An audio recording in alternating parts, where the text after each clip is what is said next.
Okay, I'm a little bit late. Technically speaking, I'm like a couple days late, but it's like better late than never, given the fact that we are doing a lot this weekend with wrestling content here on the network. Um, so welcome to a very interesting edition of the wrestling podcast. I guess where this is the Thursday wrestling podcast.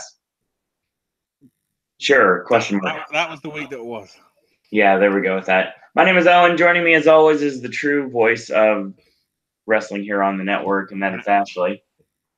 According to you, I don't know. I would say you know more than I do right now, given the fact that I'm so busy and I don't have time to watch anything. Okay, I'll accept that. Yes. So, we got a lot to talk about. As always, let's just get WWE out of the way and let's have some fun. Well, there was some fun, in all honesty. Admittedly, some of it was. Well, let's go chronologically Okay.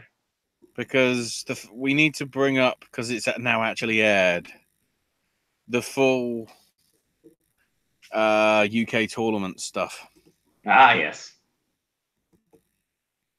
and all the fallout from that. So, after having seen both nights, which I actually paid attention to compared to Raw and SmackDown, so shows you where my attention was divided this week. Zach Gibson was great. I love the fans' hatred as well for him. Mm. Now, it was stand up if you hate Gibson, which then by the end of it transferred to sit down if you hate Gibson, Oh, wow. because he was like playing like, I don't care if they stand up. So that, obviously the crowd reversed it. And then by the time we got to the final, according to Twitter, thanks to Dahlia Black of Progress fame, she was the one that started the shoes off if you hate Gibson chant. Wow. And the Royal Albert Hall was taking their shoes off. Well, that's a thing. Yes. But Gibson beat Gallagher. Joe Coffey beat Dave Mastiff, who was hurting, shall we say.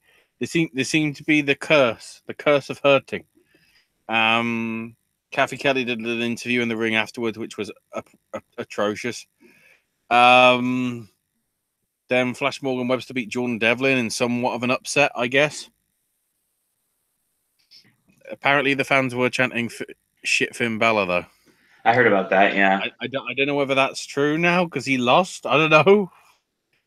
And then Travis Banks beat Ashton Smith.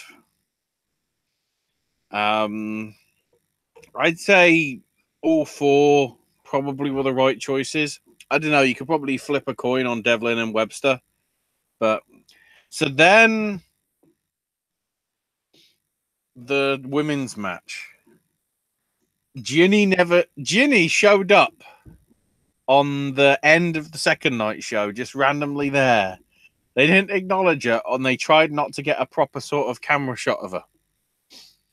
Because and they edited it out. The great thing is, the announcer says this is a fatal four-way match to determine the number one contender to the NXT Women's Championship. Out came Toni Storm, out came Killer Kelly, out came Isla Dawn, and that was it. And all of a sudden, it became a triple threat. So yeah, they edited out the entire match, including the bad botch. Wow. So Ginny didn't even get a chance to shine.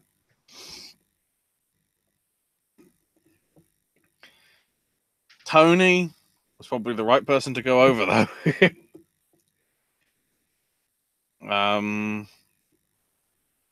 She was she's in a class of her own. We'll get to that. Then Triple H showed up and said, how some UK names made a name for themselves at last year's tournament, and then they made a name for themselves all around the world. But he feels that they're just scratching at the surface of the UK, so they're going to give people more. Out comes Johnny Saint, who clearly doesn't know how to do a promo.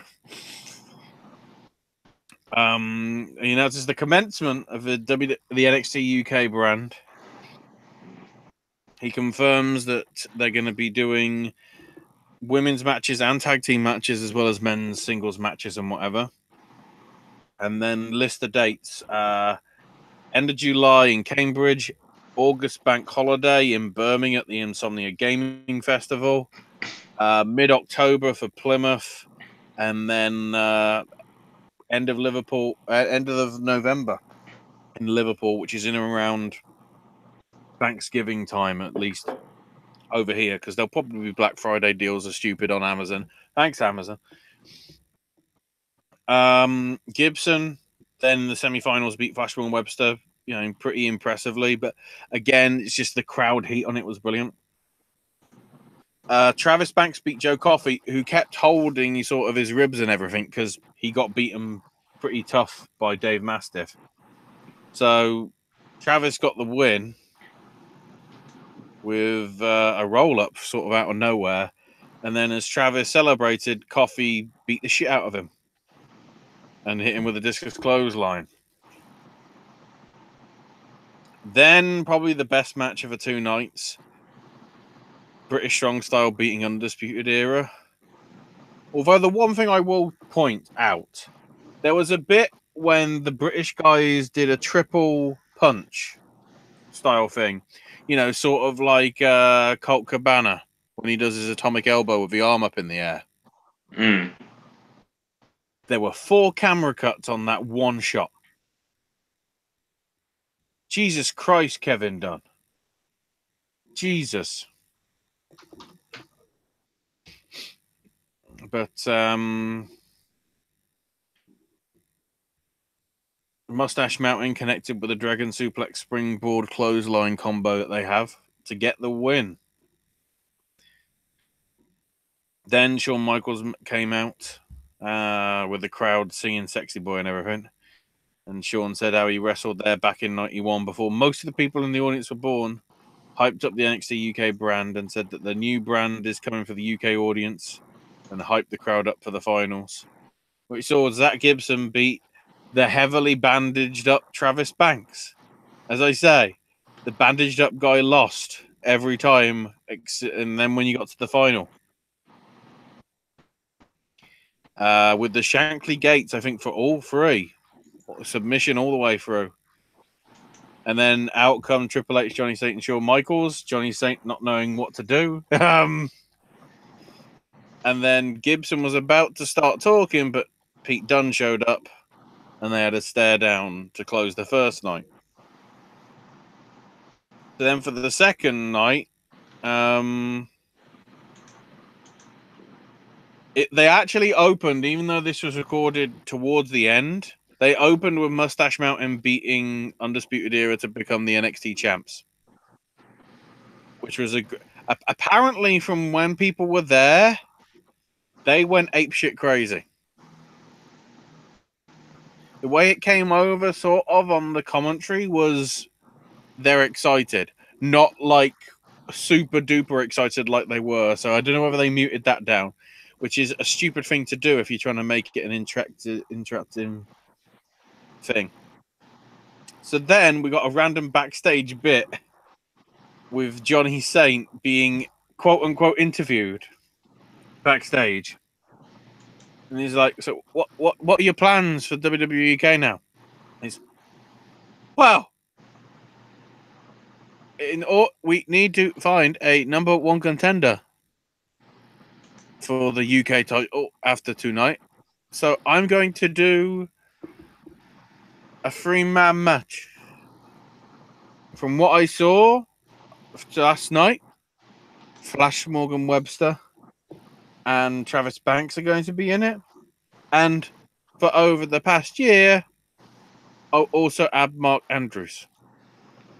The WWE UK scene is in great shape. It's like, geez, somebody needs to get him used to saying words because it's looking awkward. So then we had Killer Kelly versus Charlie Morgan, which was okay. Could have been a lot better, but it did what it had to do and had Charlie Morgan get over with a cradle from a block suplex attempt. So that was a good job. So then we had the triple threat, except Johnny Sate came out and said, hold on.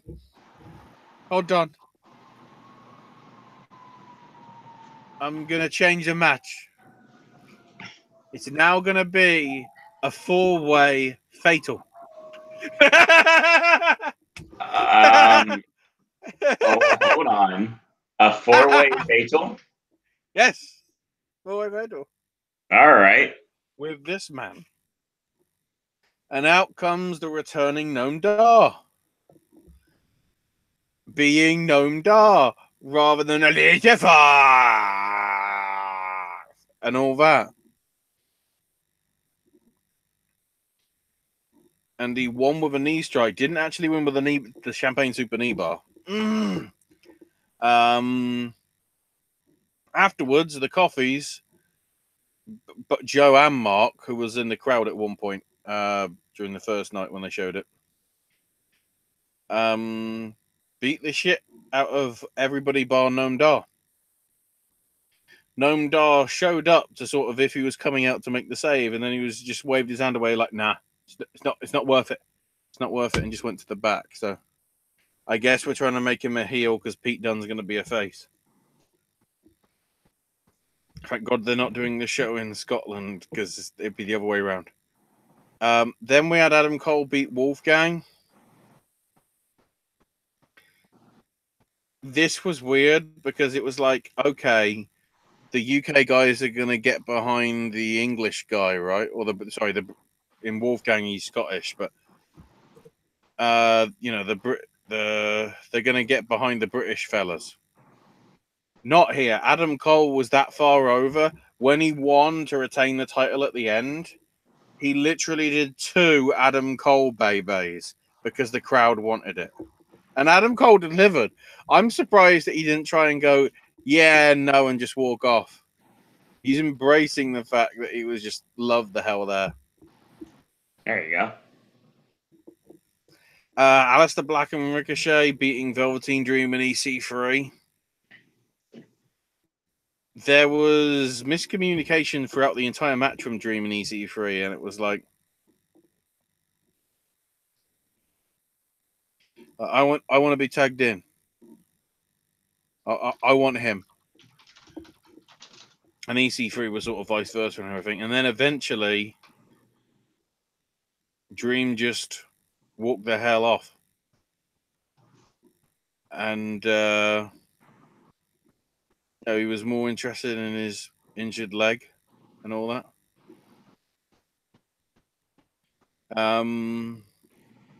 And EC3 is just like, oh, what you doing, man? Come on, help me. And then he's sort of realizing, hang on, the other active guy in the ring is Aleister Black. And he's sort of like, and then he sort of shrugs his shoulders as to go, might as well. Turns around straight into the Black Mass. And the faces win. But there was a nice little stare down, though, between Black and Ricochet. So whether that's what they're doing for TakeOver, we'll have to see. So then, Kathy Kelly talks with Toni Storm. Says that she's been a champ all over the world and, she's faced Baszler before and promises to win the title. Not a great promo because I'm guessing WWE scripting it for her. The match, however, holy fucking shit. Toni Storm is a more qualified WWE wrestler right now than Mickie James. She's that good that she needs to be on the main roster now. And she's 22. She sells better. She does the moves better. She's got the charisma better. She knows how to gauge the crowd over the heel face sort of stuff. And they did leave it sort of a way out because Shayna put on the Kirifuda clutch, but still managed to get to the rope and sort of, roll to the outside. But Baszler then put it on outside meaning that Shayna got in the ring. Toni Storm couldn't get back in the ring for the 10 count. So Shayna does win by count out. Toni Storm is, I'm hoping she gets far in Mae Young Classic 2 Electric Boogaloo. I hope. Problem is, with women like Miko Satomura and Io Shirai in it, I'm intrigued to see where they go with that. And then Dunn beat Zach Gibson to retain the title. Very well done. Shankly Gates put on, Dunn managing to escape a couple of times. Gibson even kicked out at the bitter end, but after a second one later on, got him the win. But there's a lot of UK promotions do not have Gibson as a main player. The weird one, the one main high profile one that did. You want to know the irony, Owen? 5-star. Oh wow. And within a month of him doing that on 5-star, WWE signed him up for the UK tournament. Interesting. But it's obviously he's at the minute he's part of the grizzled young vets with James Drake. The performance here was that good enough. Drake might be looking for a new tag partner soon. Because Gibson was that... And it was the thing is, people were booing him not because they didn't like him. It's just he's that good a heel. And if you're that good a heel, you're a damn good guy. Right. Because in order to be an effective heel, you've got to be right. You've got to respond to the fans. You've got to do the right mannerisms. You've got to, play bending the rules as much as possible. The whole Daniel Bryan, I've got till 5, with ref counts and whatever for not breaking up the hold. All that sort of stuff. And then Triple H and all the UK brand came out and he said, this is the next chapter of UK wrestling. This is your time. This is your brand. We are NXT. And that's 5.5 hours of time I want to get back because I want to watch it again and again and again. Speaking of 5 hours I won't get back, let's get to Raw and SmackDown.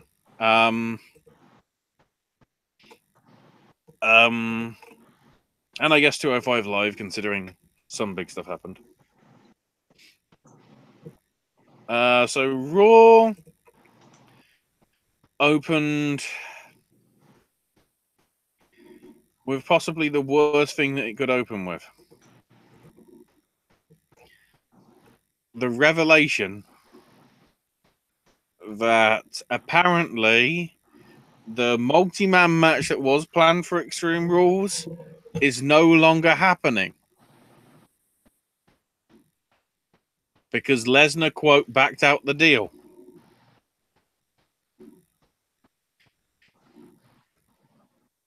And Reigns basically challenged Lashley to a match at Extreme Rules that now they were free, and Angle said he'd consider it.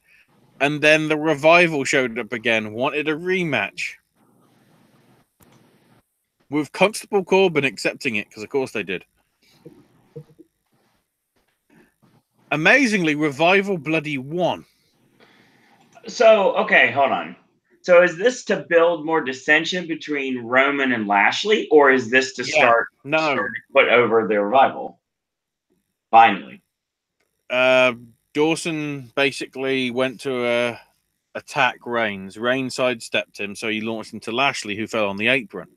Mm-hmm. Reigns then gave Dawson a spear, but the fact of the matter is, Wilder was the legal man, got a schoolboy on Reigns with the tights, and got the win. Earlier on, Lashley was going for a blind tag sort of thing, but Reigns they were sort of tagging themselves in, sort of the one-upsmanship sort of thing. Ah, okay. And then Lashley mockingly clapped for Reigns and then told him to let me finish it next time. And Reigns looked sad. Good fucking good. I don't know, that's not even words. So then Matt Hardy came up and said the B team's performance last week was wonderful and the best he'd seen since being at the Globe Theatre with his friend Bill Shakespeare. Then Bray said that they were entering the Lion's Den. And then afterwards, the B team did another parody of Hardy and Wyatt again. I guess because it went down so well last week, which was nice. Then they had the promo for Rey Mysterio being one of the pre-order bonus characters for 2K19. They have confirmed as well there is another character. It's widely believed to be Rousey, but Mysterio is added in as well, for sure. Then Curtis Axel beat Matt Hardy in a minute. Basically, Hardy went for a superplex, but Axel turned it into a crossbody for a quick pinfall. They tried to make it as if Hardy slipped off, at least in terms of commentary, when you could clearly tell it wasn't. And then afterwards, Matt said Axel's methods were wonderful and led the crowd in an ovation for the B team. So that happened. Very interesting. Then we had there was a little bit with Angle and Sasha backstage, which you couldn't hear and whatever. Then Officer Payne showed up, shoved down a stagehand, and then bumped into Titus Worldwide. And just like, look, show some respect for people. And AOP were like, thanks, but no thanks. Then Bayley welcomed back Alicia Fox and said that I'm Bayley are teaming with Sasha and Ember Moon to face the Riot Squad.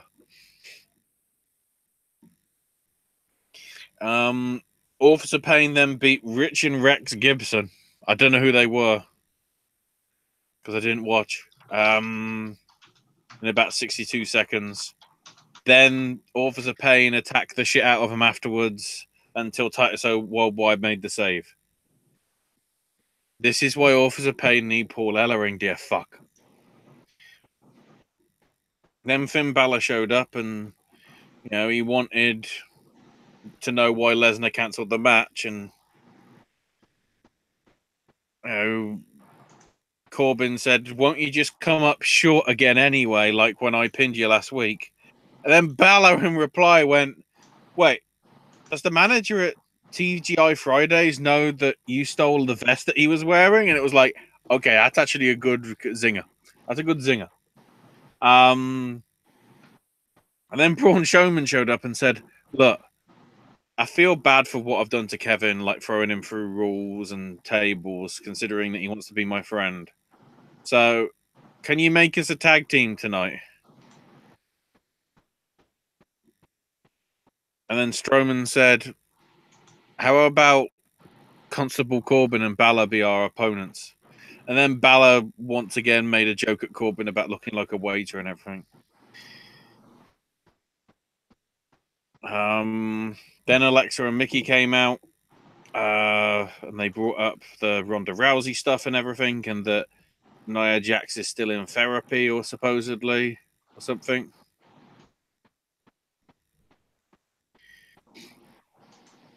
And then Natalia interrupted and said, Ronda's coming back, don't you worry. I'm surprised that and then Bliss was like, wow, you left your 5-star vacation with a Total Divas cast. And, you know, you don't have to post everything you do on social media. And so, of course, you know, we're having a match between them. But Nia Jax has got Natalia backing her up. So I guess Nia's face again, randomly. The referee yelled at Mickey James, sort of causing the distraction, which allowed Nia to trip up Alexa from outside. And then Natalia applied the sharpshooter and Bliss tapped out. So I guess we've got an opponent possibly for Bliss if the Ronda thing doesn't happen. Maybe. Then Jinder was doing a photo shoot when the Riot Squad showed up to smash the camera. and Jinder didn't react to it, and the Riot Squad were like, why didn't you react to it? If that's the case, why the fuck did you have them clash? In all honesty.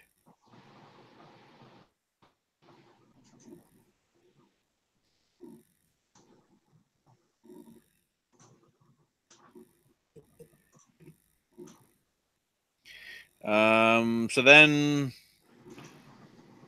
Riot Squad beat Sasha, Bailey, and Ember. The thing to note about this, Ruby got a small package on Bank sort of immediately. And the great thing as well that really ruined the match, Michael Cole kept stressing throughout the 7 minutes or so that it went, Sasha and Bailey have got to get along. They've got to get along. They've got to be friends. After Sasha lost, Bailey beat the shit out of her. And they were she was beating the shit out of her and beating the shit out of her. And the crowd cheered. They did not give a shit. It's Bailey doing something that they want. That, you know, they're fans of Bailey. They just wanted her to do something. Even if it was Sasha turning heel. I like the switch of this. The great thing is, Bailey literally yelled, "You ain't shit!" It got censored out the broadcast. That is why I retweeted the fan T-shirt that somebody made of the Bailey buddy flipping the bird, and the T-shirt saying "You ain't shit." Brilliant. I was wondering what that was. Yeah, it's brilliant. And then Angle was like, "Tell me when you find Bailey," and then Owens is like, "Please don't put me with Braun. Please don't put me with Braun."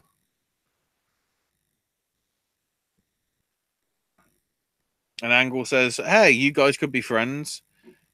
Kurt, you thought that Sasha and Bailey could be friends. Look at that fucking exploded. So now it's time for No Way Jose versus Mojo Rawley. Why? Except Rawley cut a promo saying, look, your conga line, Jose, it doesn't deserve to walk down a WWE ramp, yet alone you. And he asked one of, he's like, who are you? It's like, Todd. And then there was a Todd chant. It's like, do you know, Todd, that you were dressed up as a cheeseburger on national broadcast television? And I'm secretly going, is this the fucking Ring of Honor jibe? Is this a Ring of Honor jibe? Something? Is it? Rawley basically walked away. Jose wanted the match. Mojo punched him in the face. And that was a fucking waste of time. And then we got the news that Sasha and Bailey have got to go to counseling next week. And if they don't, they're going to be fired. Dear fucking God. The only thing that can save it is if the counseling's still being done by Dr. Shelby. If it's anything else, fuck it. And I don't know how you can do the crossover because I don't know whether you could have Daniel Bryan and Kane on the show. Who knows? So Strowman and Owens beat Balor and Corbin via countout because basically Balor and Corbin brawled up the ramp and whatever. And afterwards, Owens offered a handshake and Strowman just stared at him. And so Owens just left the ring and sprinted up the ramp. Braun got his briefcase. But Owens obviously ran away. So apparently Kevin hid in the San Diego Gulls coach's room and then looked for the concessions guy. Like Strowman was like, where did Kevin go? And it's like, I don't know. And then Strowman knows the guy with the bowling ball under his shirt. Wow, we're taking a dig at that, are we?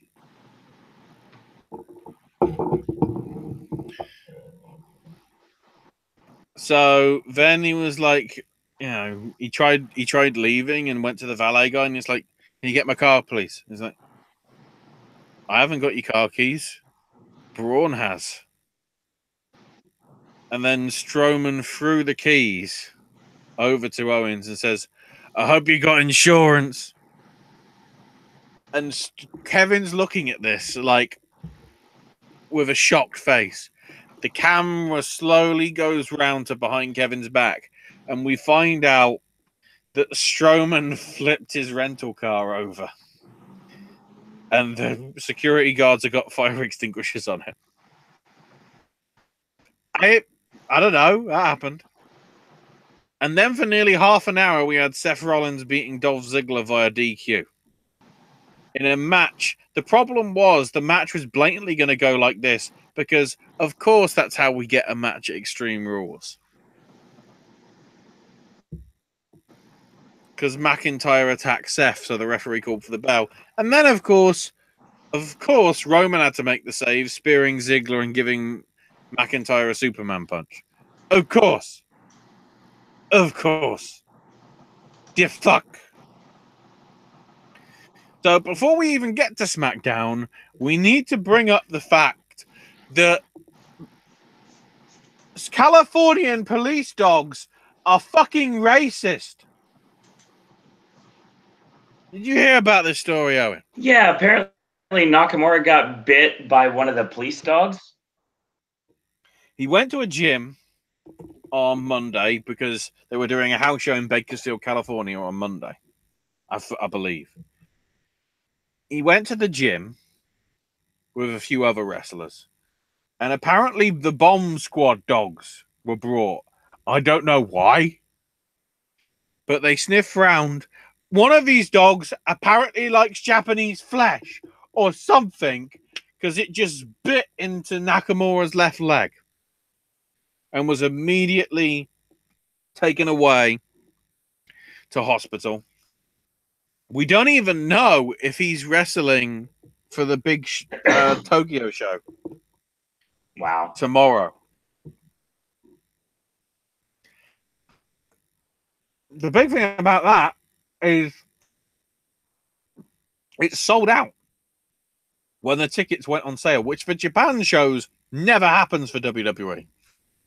That is the power of Nakamura AJ. I don't even know where that's fucking happening. Thank God Asuka and Kairi Sane are on the card as cover, maybe. So then we had a 20-minute opening promo for SmackDown with Miz TV and the Bludgeon Brothers and Daniel Bryan and everything. And Daniel Bryan's facing Luke Harper. That went 20 minutes. I just summed it up in about like 20 seconds. Yeah. Oh. Then, to prepare for his match with Rusev, Xavier Woods drank a pancake milkshake.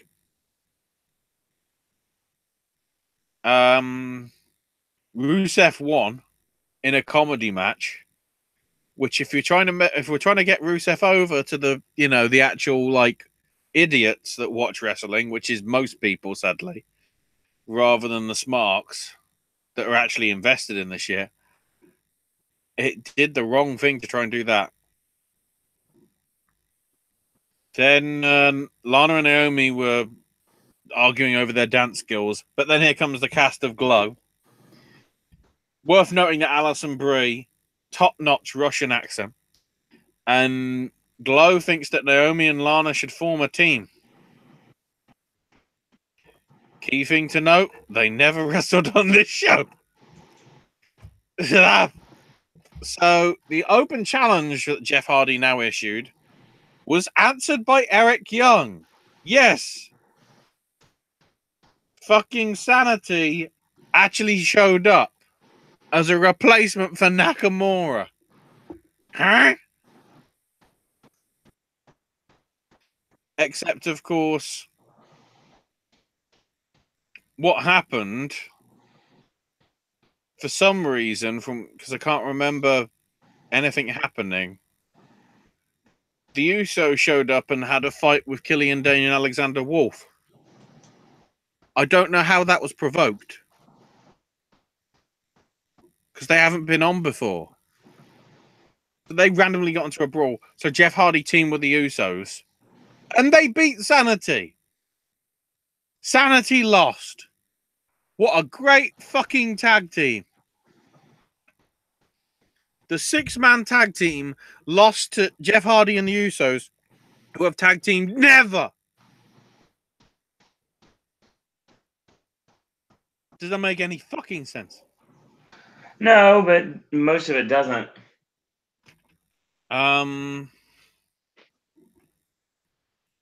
Apparently Becky Lynch was supposed to be facing Peyton Royce, but that never happened. So instead it was Becky Lynch versus Sonya Deville, which Lynch won with a disarmer. Because I don't care about Sonya Deville and Mandy Rose. Fuck it. Then there was some James Ellsworth and Ty Dillinger random shit. Then Al Mass and Zelina Vega bragging about attacking Sin Cara. And, because we attack Sin Cara, that's why Al Mass has no competition. Sorry, bitches, but there was literally a fucking US title open challenge. Why didn't you go for that? If you feel that there's no competition.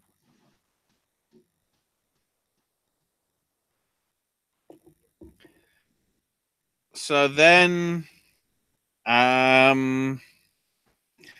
in some thing with Carmella and all that and Ellsworth, coming next week, James Ellsworth versus Asuka.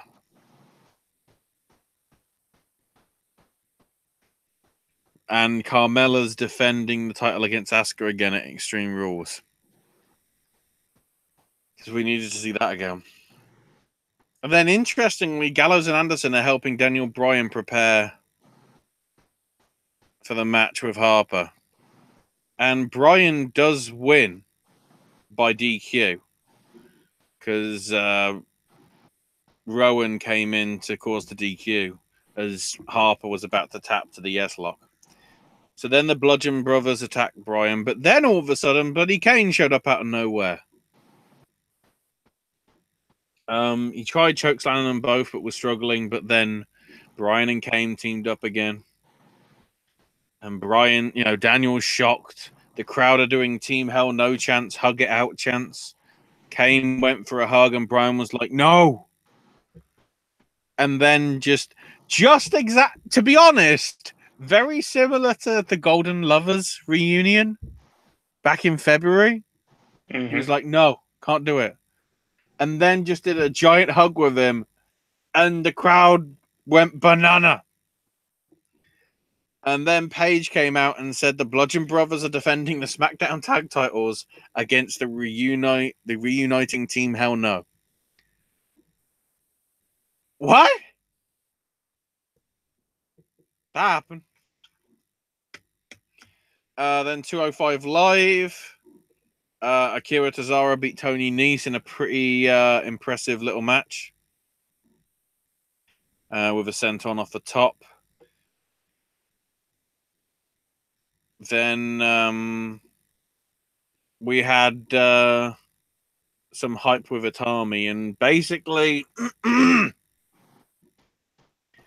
Cedric Alexander wants Hideo Itami to get the challenge.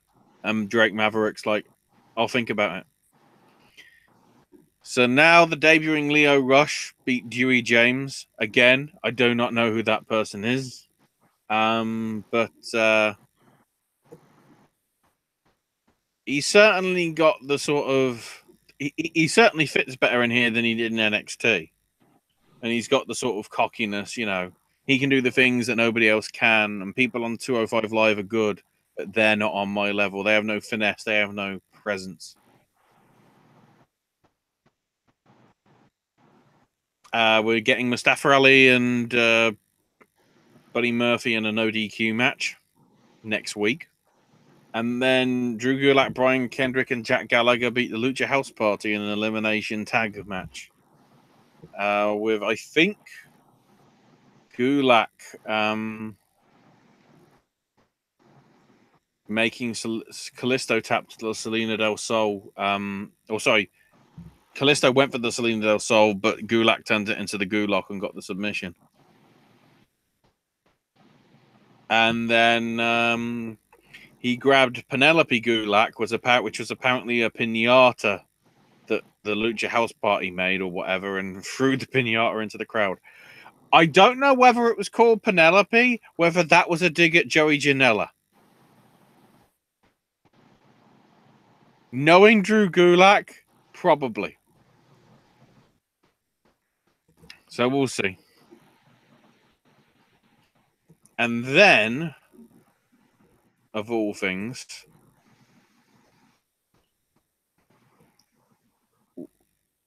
I can't even remember what happened on main event. Mike Canales was involved. I know that much. He lost, but at least he's back on sort of in action and everything, which is always nice. Ronda Rousey had a dark match, I think, at the show in Saturday or Sunday that Raw did. She did pretty well for a hot tag, doing good selling, even though she didn't do a lot of it. And some good moves and whatever. Although the big thing that happened was the main event. It was Ziggler and Drew versus Roman and Seth. And they were going for a rebound off the ropes. And the rope literally split off from the turnbuckle and smacked McIntyre on the chest. And thankfully, he actually fell out the ring rather controlled, so there wasn't any issue there or anything. And then afterwards, Seth's celebrating the, I guess, win, because obviously it's non-title because of a tag match, grabbed the broken ring rope and span it around his head.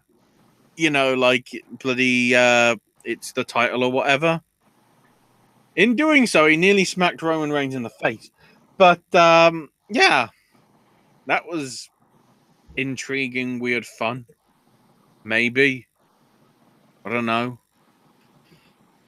We have also confirmed now that I think it's August 7th and 8th that Mae Young Classic 2 is being taped in Full Sail and all that.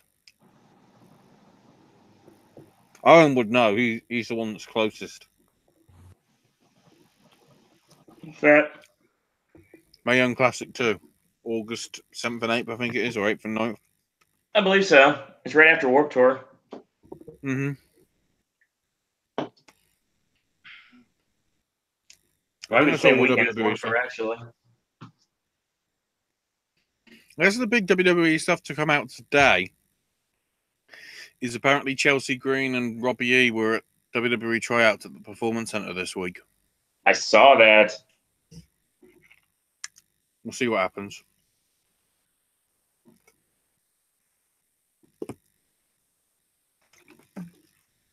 I don't think there's anything else that truly stands out.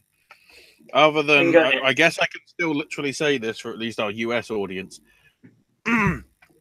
Today is the actual 20th anniversary of the Hell in a Cell match between Undertaker and Mick Foley.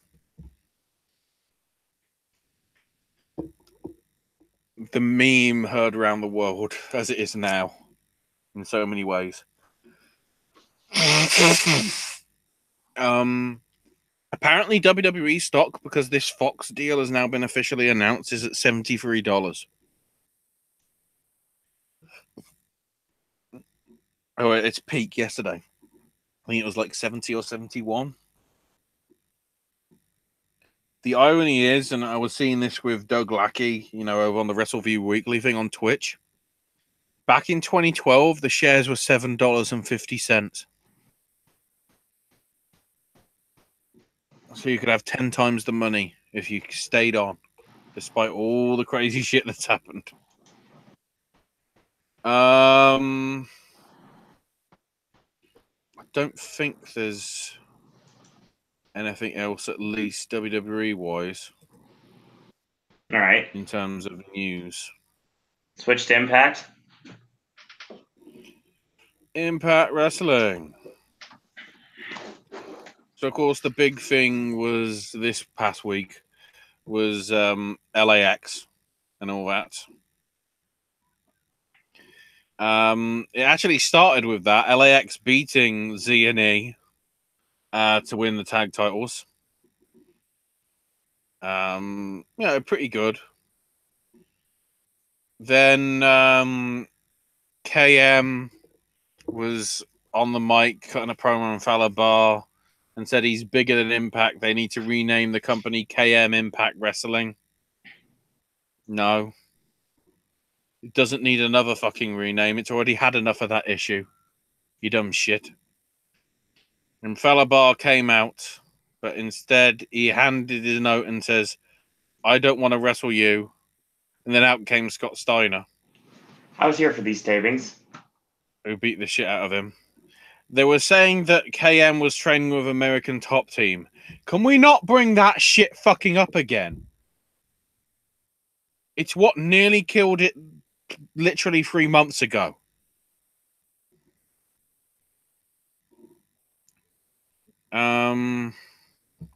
Then they showed clips from the Slammiversary press conference that happened like last week for the Aries Moose match.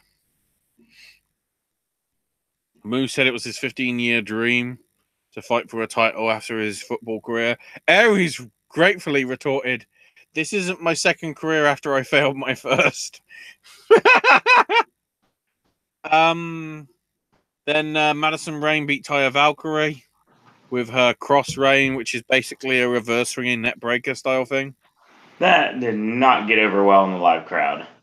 Well, because that was a new finisher for her, isn't it? So there was no introduction or anything. And she's gonna slay the Undead Bride and become champion. And I bet the crowd were like, "Fuck no!" Then Conan showed up to argue with. It's listed here as. Wait, the LAX manager is King? I thought was it. Is that what they're calling Eddie Kingston now? That is correct. Oh, for fuck's sake! Quack! Can you bring Eddie Kingston back and make him normal, please? Because the Impact's doing fuck all.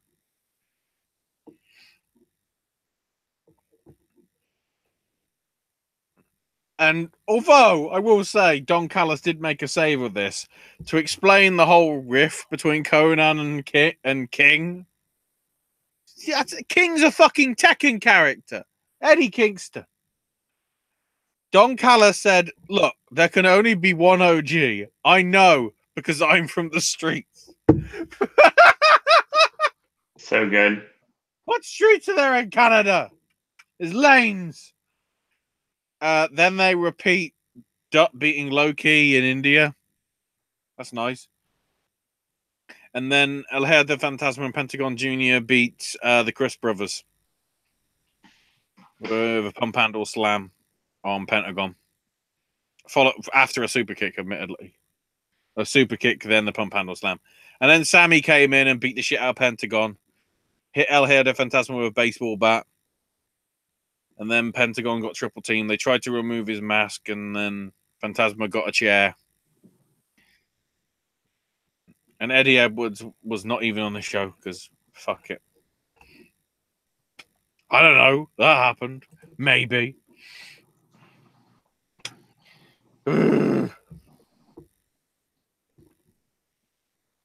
So what's next?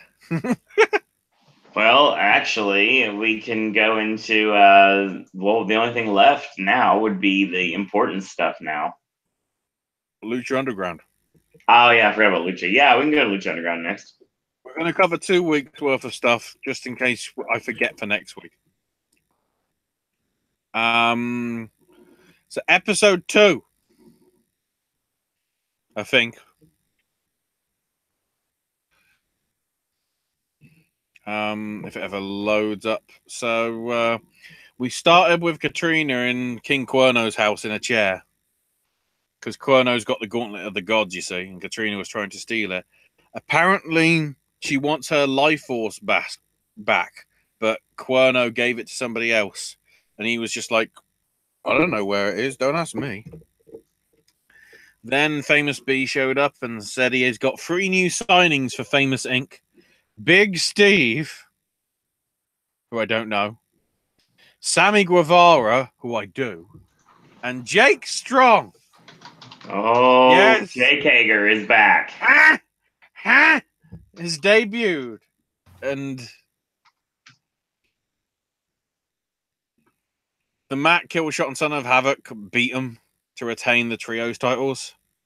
Afterwards, Jake beat the shit out of both Big Steve and Sammy. Big Bad Steve. Who cares? He also put an ankle lock on Famous B and snapped his ankle. Wait, so is he like the leg version of Pentagon? He just breaks people's ankles, I guess. And Strong led the fans in chanting Strong. And I'm going, fuck off. Fuck off. Oh, you want me to give you an interesting situation about the location of Big Bad Steve? Yeah. Well, Big Bad Steve actually used to be Pindar. Pindar? Yes. But Pindar's still on this show. Conspiracy He isn't dead. Caleb Conley on line 1. I don't think he's dead. Is he? Can't remember whether he's dead. I'm not sure. Too many people have fucking died on that show for me to work out who is and who isn't dead. Yeah. Then here comes Dario in a fucking bad wig. Antonio, I'm supposed to call him, but it's Dario in a fucking bad wig. It's time for the first medallion to be on the line, and the one that collects all 7 will be gifted the Gods champion. And Dragon Azteca beat Drago.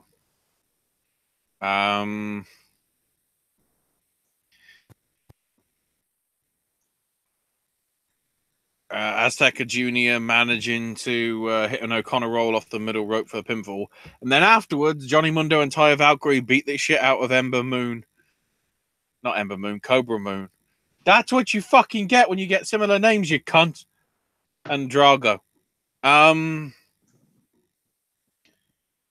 I guess because Drago, I think, took out of Johnny Mundo from the knockout thing last week. You know, what is it? Ultimate? No.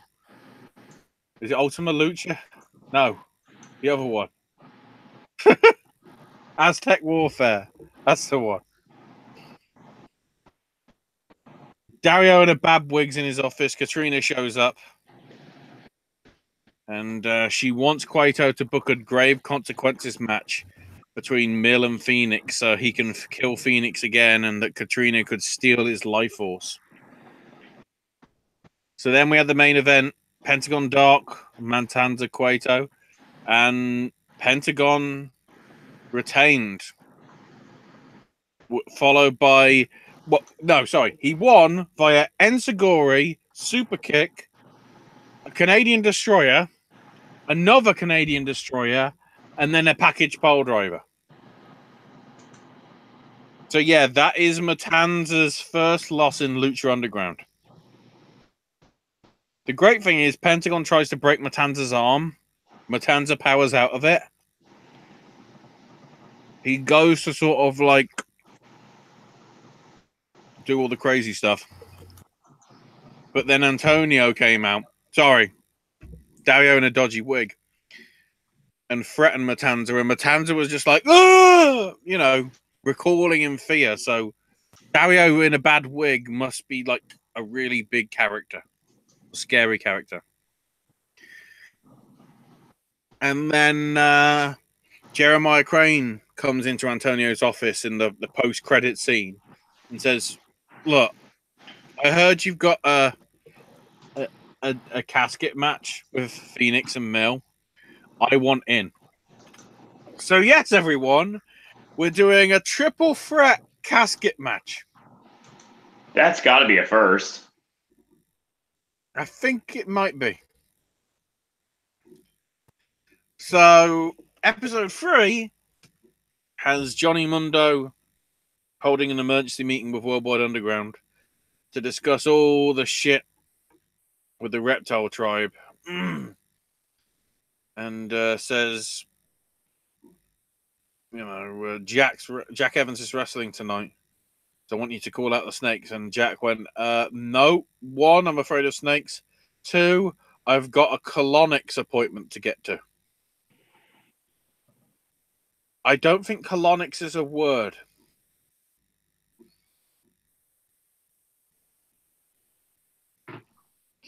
Tyre and everyone else made fun of him a little bit for that then. It's like,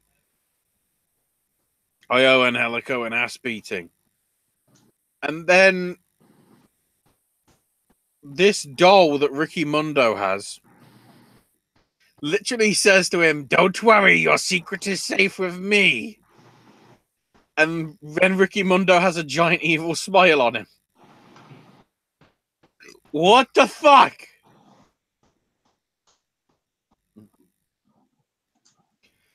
So Jack Evans was in action. It wasn't anything to do with the snakes. It was actually against Exolicious, aka Sonny Kiss, aka that name of the guy that dresses feminine. You know, the American Exotica that I couldn't think of the name. The thanks, Lucha Underground. You reminded me of his name. And apparently,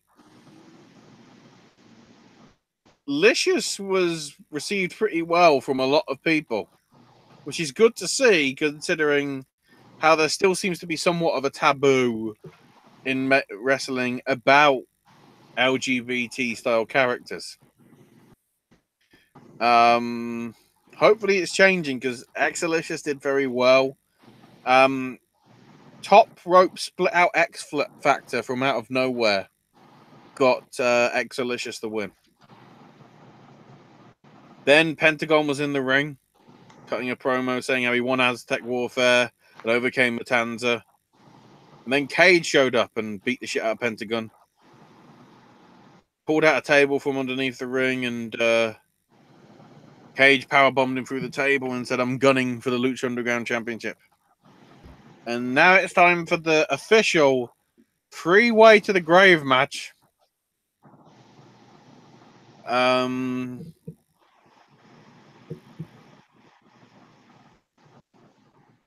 So the big thing about this is Crane was pointing at Katrina, who was pointing back at him, because I guess that's still a thing. But before, Phoenix was put in a casket, and Crane was like pointing at Katrina, and it says like, "This is your life force. I'm doing it for you." But then Evilise came out, busted Sammy's head open with a hammer,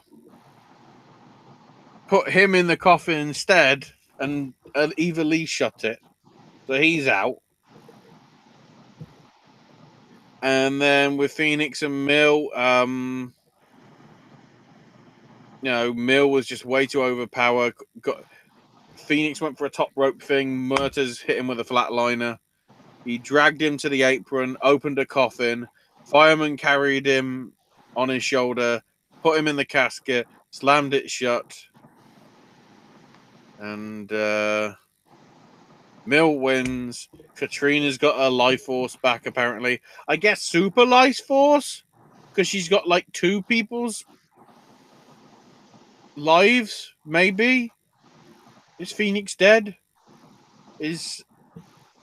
Jeremiah Crane dead? Are we all dead? I don't know. I don't know what the fuck we do.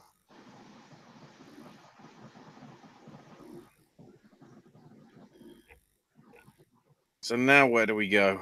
Where do we go now? Well, we are moving to this weekend. Obviously, it is now time to go into Ring of Honor because we have Best in the World coming up tomorrow night. Yeah, I need to bring up the card. It'll be an interesting show because I'm not going to be. I will not be able to watch it live. At least I might.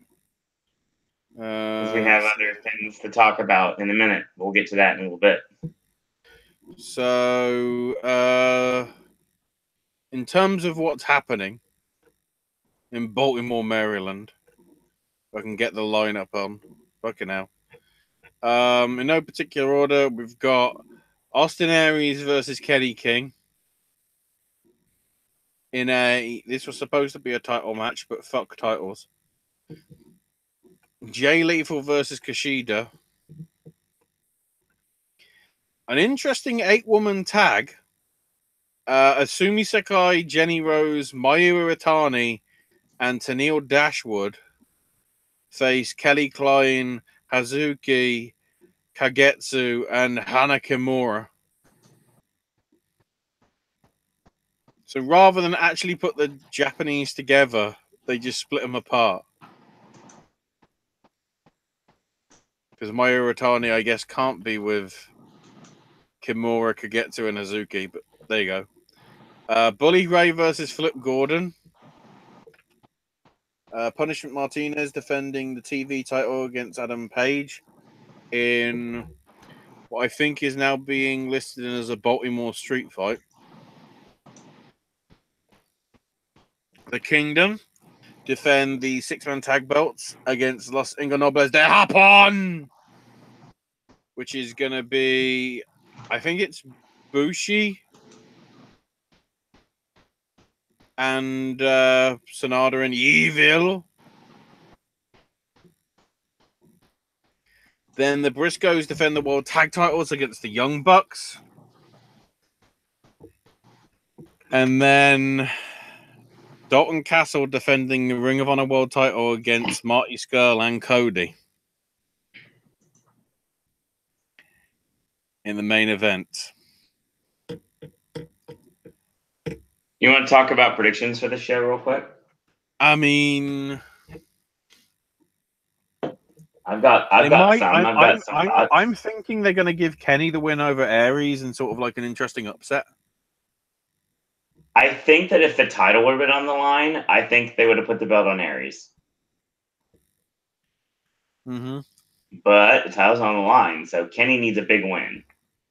And this would be a very big win. Silas Young isn't working this show. Yes. Just noticed that. Next. Kushida, Jay Lethal.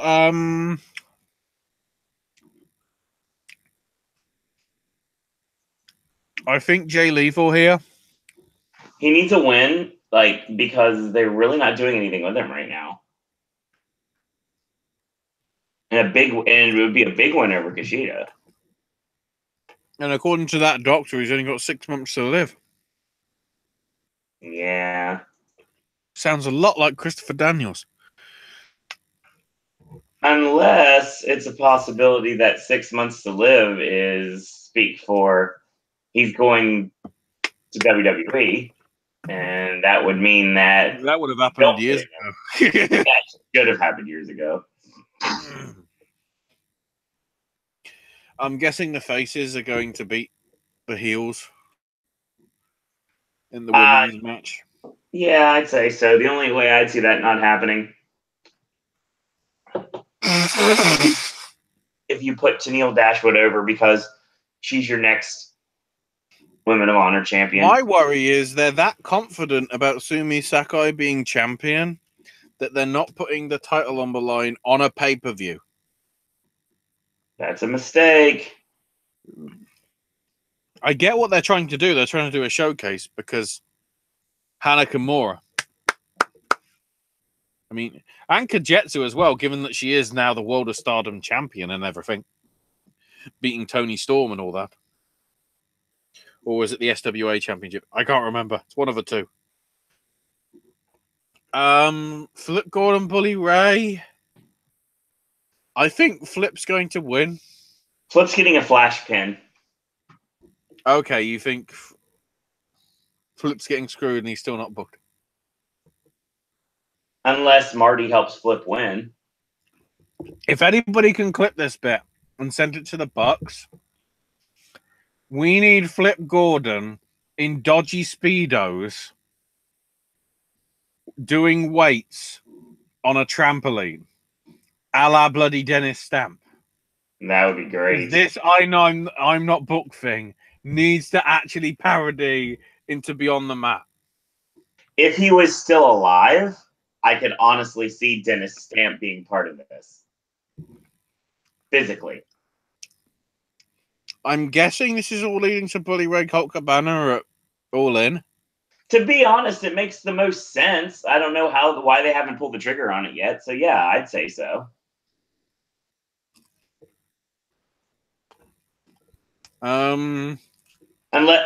It's not like if this was like a perfect world, this would be leading to All In with the Dudley Boys versus the Second City Saints.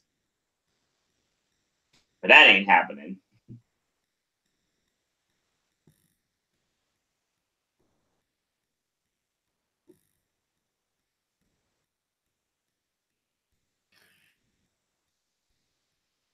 Continue. Punishment Martinez, Adam Page. I think Punishment should retain. I think they're putting the title on Page. I think it's time for him to start shining. And he's had a step, especially in New Japan. He's taking that belt to the G1. I think so. That's how I see it. It's possible. LIJ versus the Kingdom. Somehow I think this is where SCU is going to rear its ugly head, if you want to call it that. I can see that. Getting involved and maybe doing like a double DQ. Mm-hmm.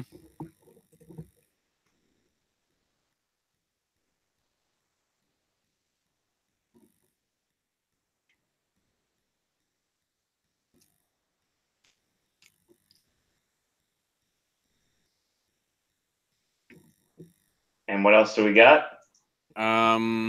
Briscoe's Young Bucks. I mean, they're building it like it's the Young Bucks to win. And it makes sense, in all honesty. But if the Briscoes can win, then they could challenge for the IWGP tag titles. Well, they can't next week. Well, no, but I mean, I think it's the year of the Young Bucks in every way possible. Mm-hmm. I mean, they are the ultimate dragon of the tag team division.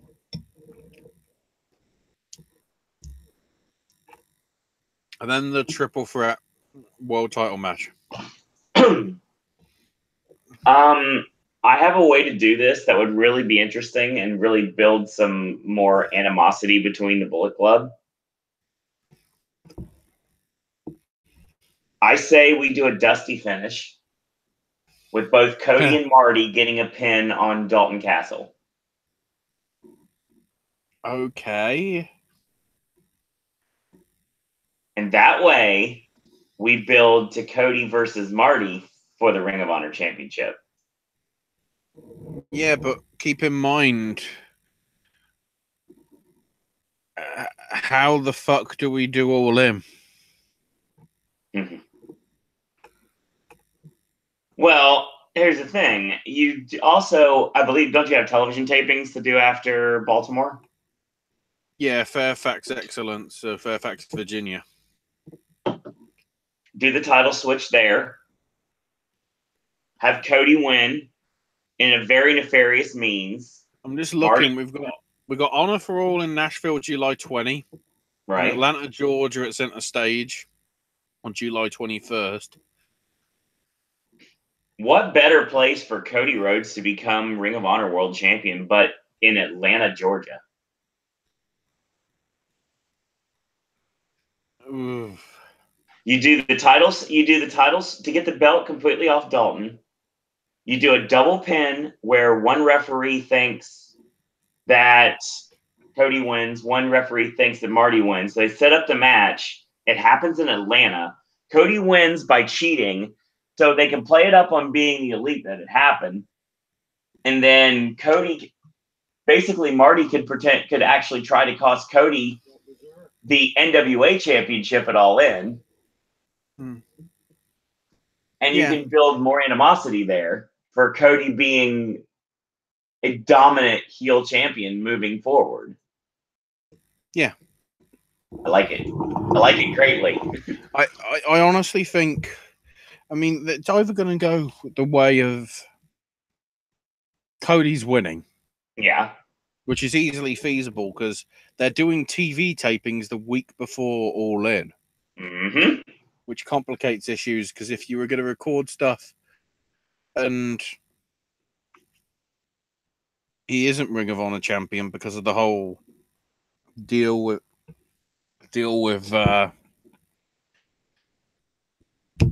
Nick Aldis. Keep want to call him Magnus. Or the swerve is Marty Scurll wins. Yeah. And he challenges Nick Aldis at All In. And Cody costs him the title, and then you still build it up. I don't know.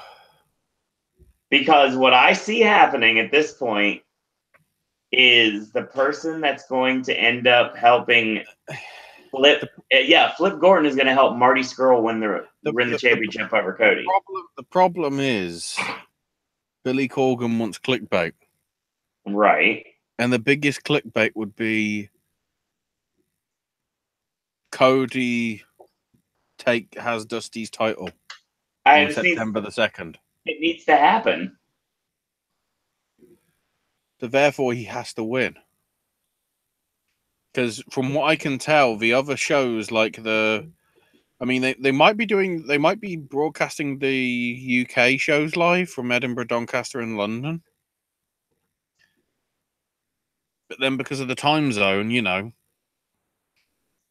the show that's on August the 19th is going to be at 5 p.m., UK time, which is midday America. Well, actually, like I said, think about it. What better place for Cody to become a world champion than in Atlanta, Georgia?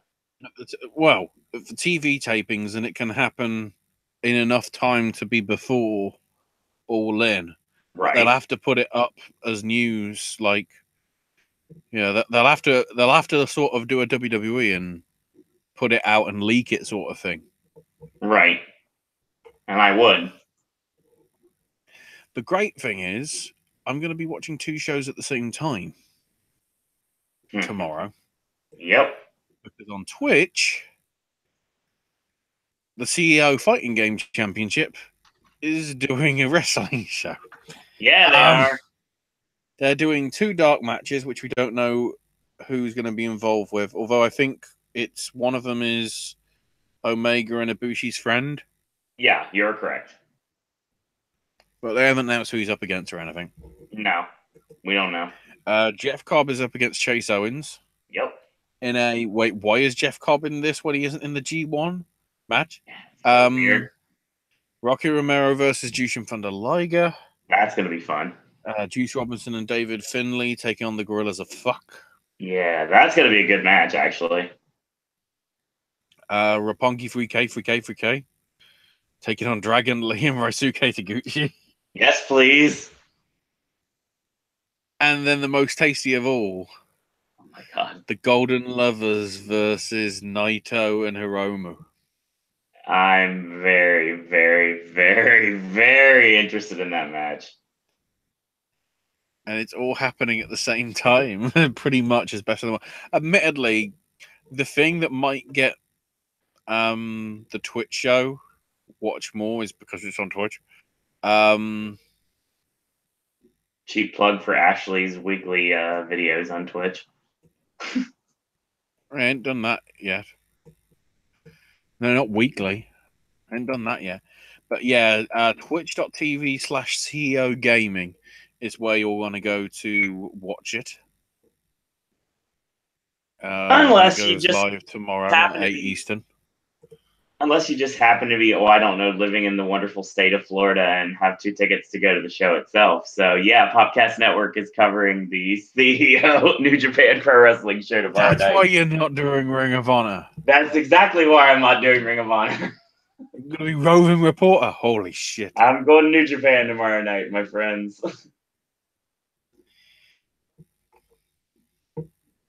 Make sure you do the eye thing. And all hail Daryl and everything. All hail Daryl. Is that how you're getting the Golden Elite shirt signed by Kenny? That's a very good possibility. Yes, I could see that happening. I approve. I'm very excited. I'm very, very excited. When Ring of Honor finally gets back to Lakeland again, I hope this time I can actually go, because the last time I've seen Matt and Nick Jackson was when they were Generation Me. So wow, I've never seen the Young Bucks live. So, but I've seen Gen Me live, which I'm sure the Bucks will straight up tell you that was not the same. Now let's see if I can get the New Japan cards up, because the last time we talked, we didn't actually know the brackets. I think for G1. No, we had an idea what we might be getting, but we didn't know. And this is one of my favorite. I love being able to like play predicting. I could care less when it comes to do this with WWE, but when it comes to like doing Ring of Honor or New Japan, I'm like, I'm in. Let's do this.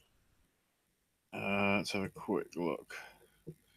Let's see if I can actually find the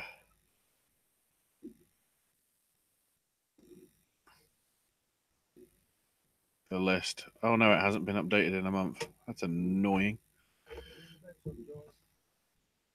Let's see if I can find it.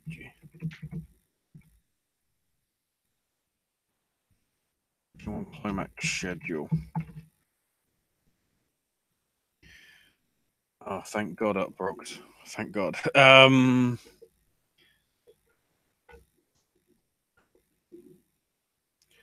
So I don't think, did we do the blocks? We did the blocks, but I'm pretty sure that's all we've done. Well, I can't remember whether we went through the blocks or whether we went through the names. Let's do it again. So the blocks, as we now know, Block A is, and I'm just going through the order of the first matches, which I think are both Kurikan Hall, maybe. Well, no, one's Hokkaido. So Block A is Makabe, Yoshihashi, Fale, Hangman Page, Elgin, Evil, Tanahashi, Suzuki, Okada, and Jay White. Very nice. And then Block B, with the first set of matches in this order, Ishii, Yano, Robinson, Tonga, Goto, Sanada, Ibushi, Sabre Jr., and Omega Naito. So they're doing that straight from the off. Jay White gets Tanahashi in his second match as well, and Makabe Suzuki. They seem to be standing out.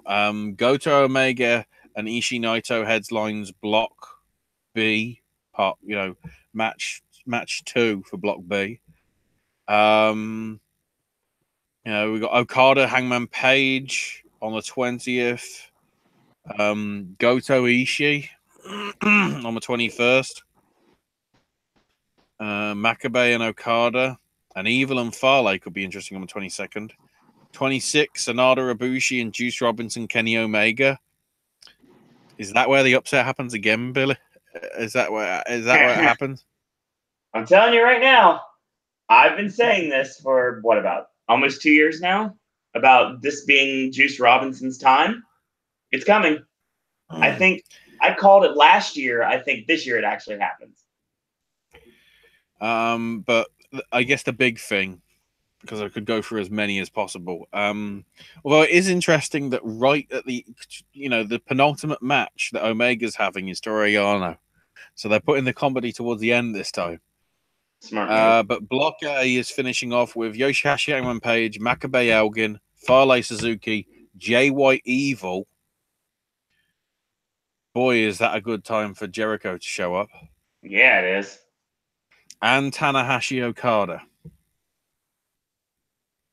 The weird thing about that, I know Jericho said he wouldn't show up in the U.S., but what if Jericho shows up on Twitch tomorrow night?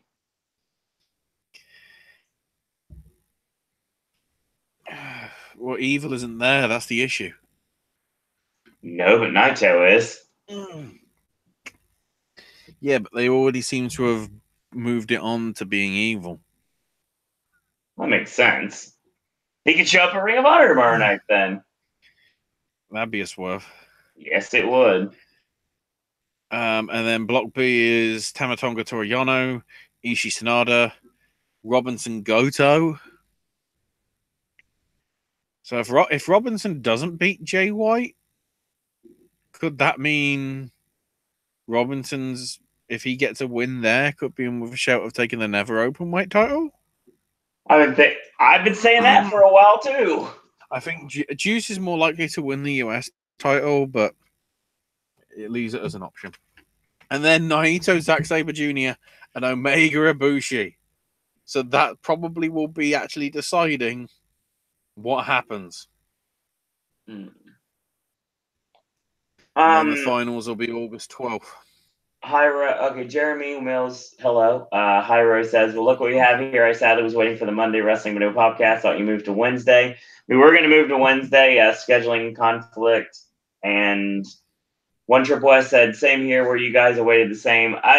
This was just the last minute idea to do a Thursday show because we wanted to make up for the fact that we haven't done anything this weekend. And to make sure next week's show doesn't go 5 hours long. Yes. We already talked to Impact. If you have any questions or if you have any comments you want to make, you're more than welcome to.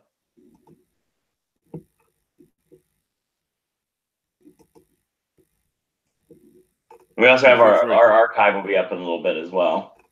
Mm-hmm. So these aren't all the results, but I'm just having a quick look through. Oh, I guess we could mention the NXT tapings. Yeah, still another show which I could have been at.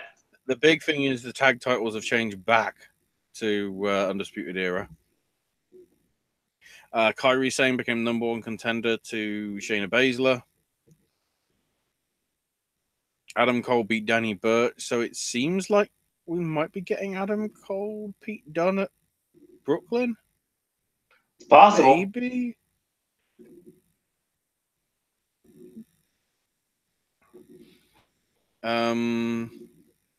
Velveteen Dream beat Chris Dijak, which might be the last you see of Velveteen Dream, even though he won. Kagano beat EC3.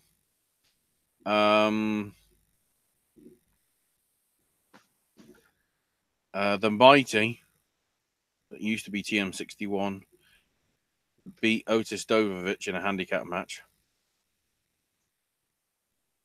Because I believe Tucker was...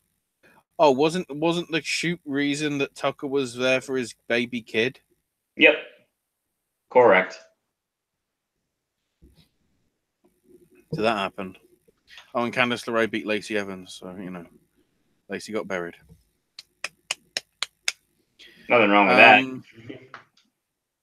Progress announced their talents that are appearing on their show via a very badly edited version of Summer Holiday by Griff Richard, including a bus of Volta nearly running them off the road. Wow. I was like those guys.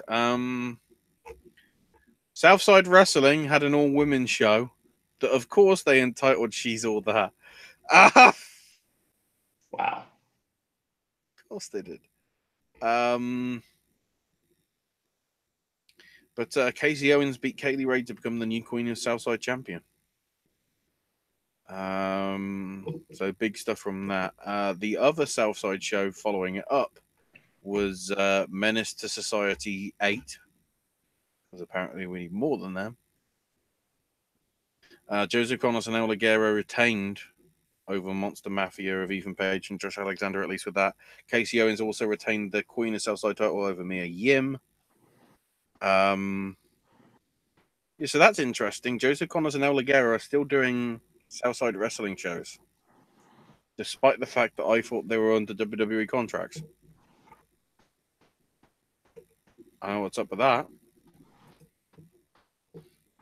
Unless they're not. Chapter 72, Got Need of Progress. Doug Williams retained the Atlas title over Michael Dante. Laura Di Matteo beat Charlie Morgan in good some nice news as well to hear. Laura Di Matteo has decided to admit that she's coming out the closet. It's taken a lot of time, she said in her tweet, to sort of have the courage to bring it up. But if she thought the best time would be the end of Pride Month. So yes, another wrestler that is better as a wrestling lesbian than Sonya Deville.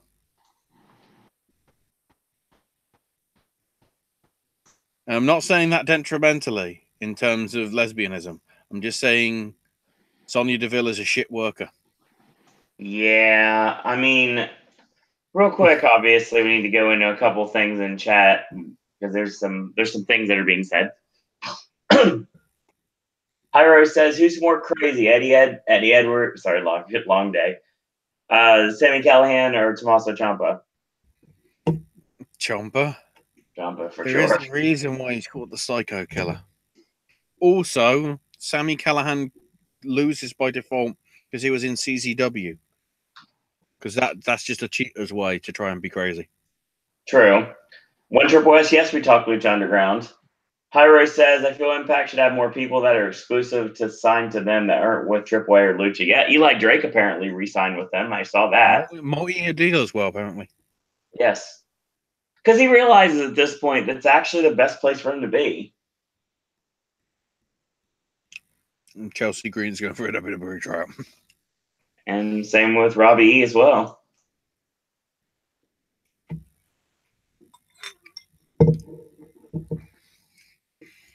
Ospreay beat Devlin. Then Ospreay started beating the shit out of the Rune Crow, going all Jimmy Havoc on him in his own words. Paul Robinson came back from out of nowhere to stop Ospreay from doing what he was doing, so that we're getting all the callbacks. British Strong Style beat Josh Alexander and the besties in the world. Then Eddie Dennis showed up and said that he's been all cleared to compete now, and he isn't going to wait until Wembley to get his hands on Mark Andrews.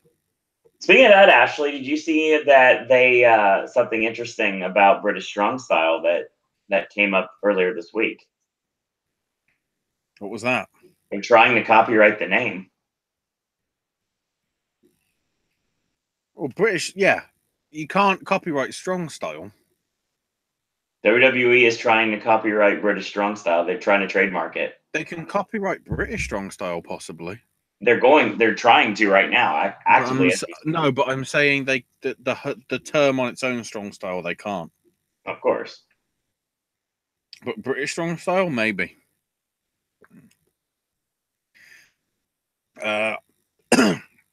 CC. God, some baked beans went down the wrong way. CCK beat Eminem in the Thunder Bastard Tag Team Series. Then Travis Banks comes out along with TK Cooper and says he wants to wrestle now because he doesn't want whoever wins Natural Progression to cash on him when he isn't ready. And via some TK Cooper shenanigans, Travis Banks beats Chuck Mambo to retain. And then the Natural Progression final was won by Mark Davis beating Chris Ridgway. So I guess somewhat of an upset there. But congrats to Mark Davis. Certainly, he gets a title challenge Progress champion any point over the next 12 months. I'm not sure who Mark Davis is going to allow back in because the rules of the Natural Progression is Mark Davis can save one person who can then enter next year. Everybody else can never enter again. So, secretly, because I think there's a lot of potential in him, I hope he went for Chris Ridgway. He might have gone for his tag partner in Aussie Open, but we'll see. Big stuff from Evolve. Joey Janela is the new WWN World Champion, beating Austin Theory from out of nowhere. Also, Darby Allin beat Volta in an upset, which Volta wasn't happy with. You know, they tried to book him as a heel because they knew what was coming the next day. And then Matt Riddle and Shane Strickland ended in a no contest, even though it was a no rope breaks match, because of course it was Matt Riddle, so that happened. And then with 107, Austin Theory.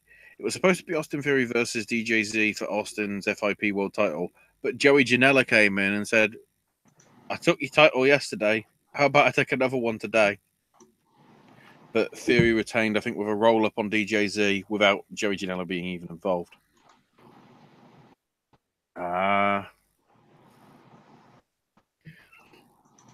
In the Catch Point Rules match, Chris Dickinson beat Tracy Williams by DQ.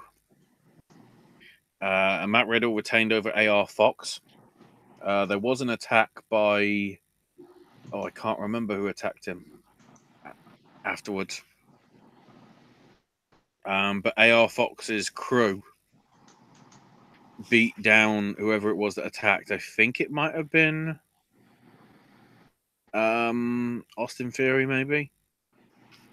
And then AR Fox's crew, whether it was with AR Fox or not, I'm not sure, celebrated with Matt Riddle.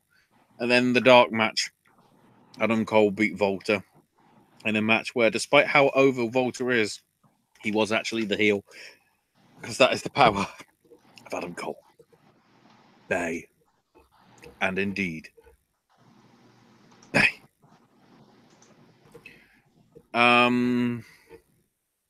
Just seeing what happened here.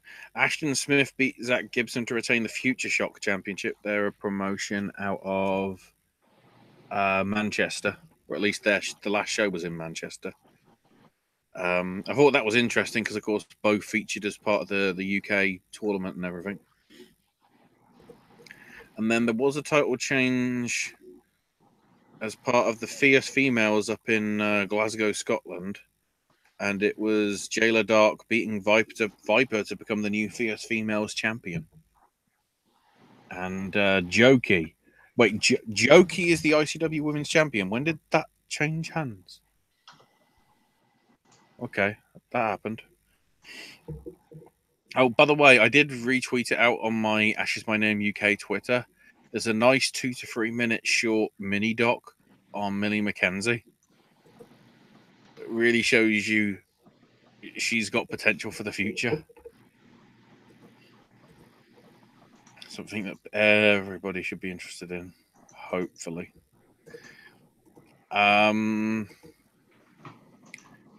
Shikara happened with some interesting stuff. Hype Rockwell, Oleg the Usurper, and the Proletariat Boar Moldova. Who I guess, that they beat the Nouveau Aesthetic and whatever. Calyx the Castigator beat Corey Cravat in quick fashion.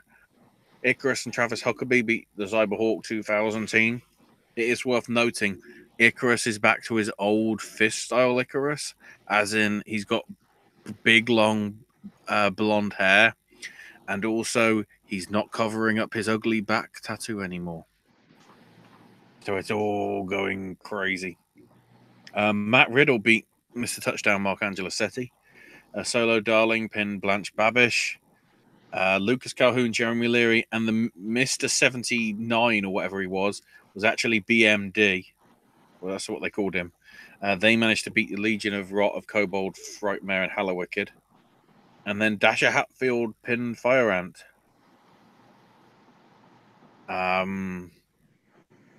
in a rather interesting little affair to close the show. Seeing if anything big went down.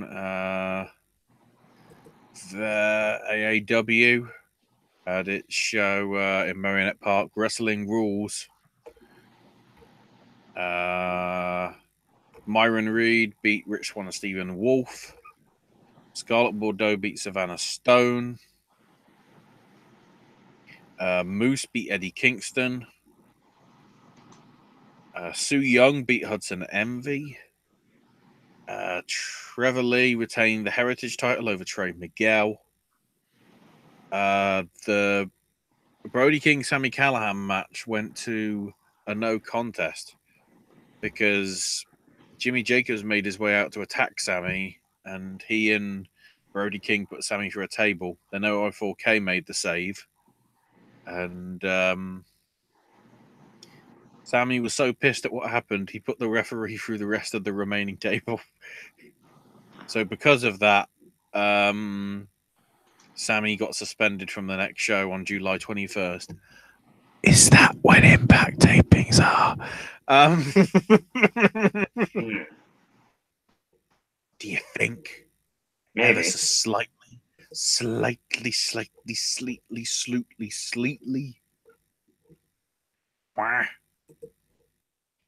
Hold on.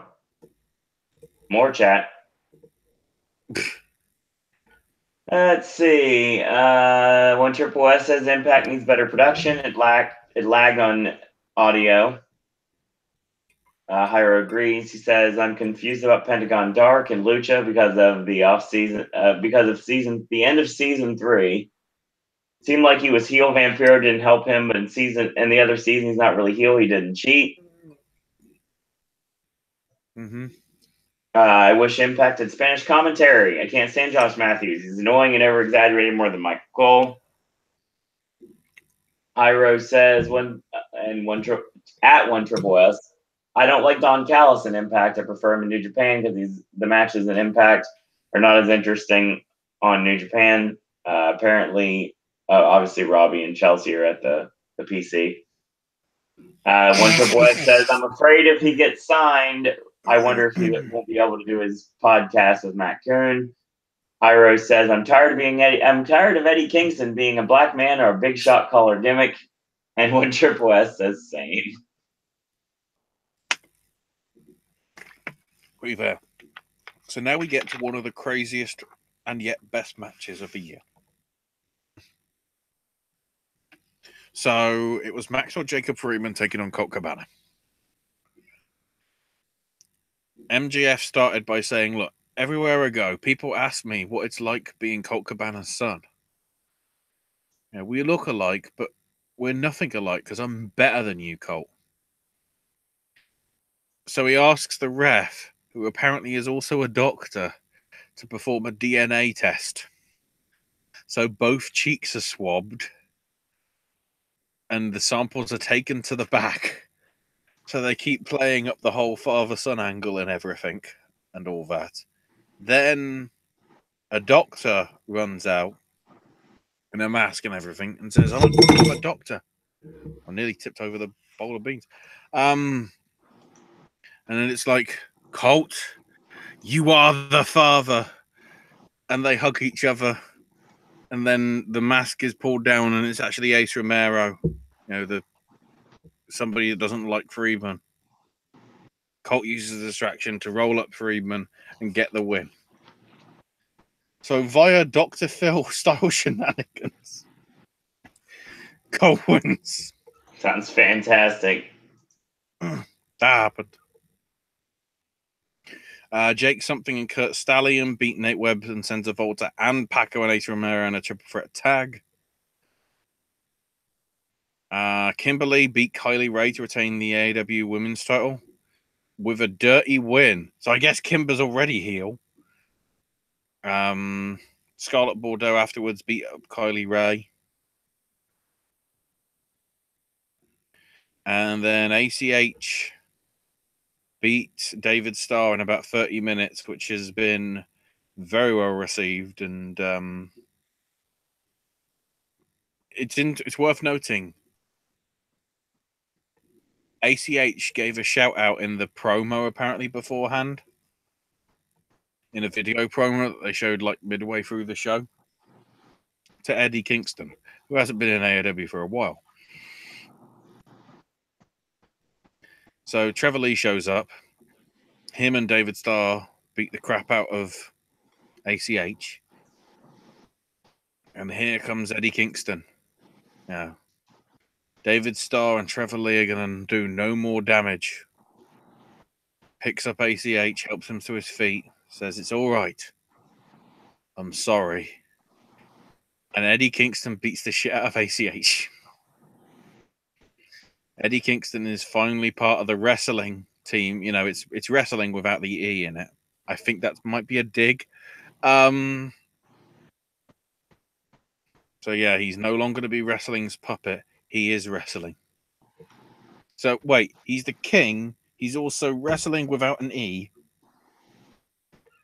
What the fuck is he?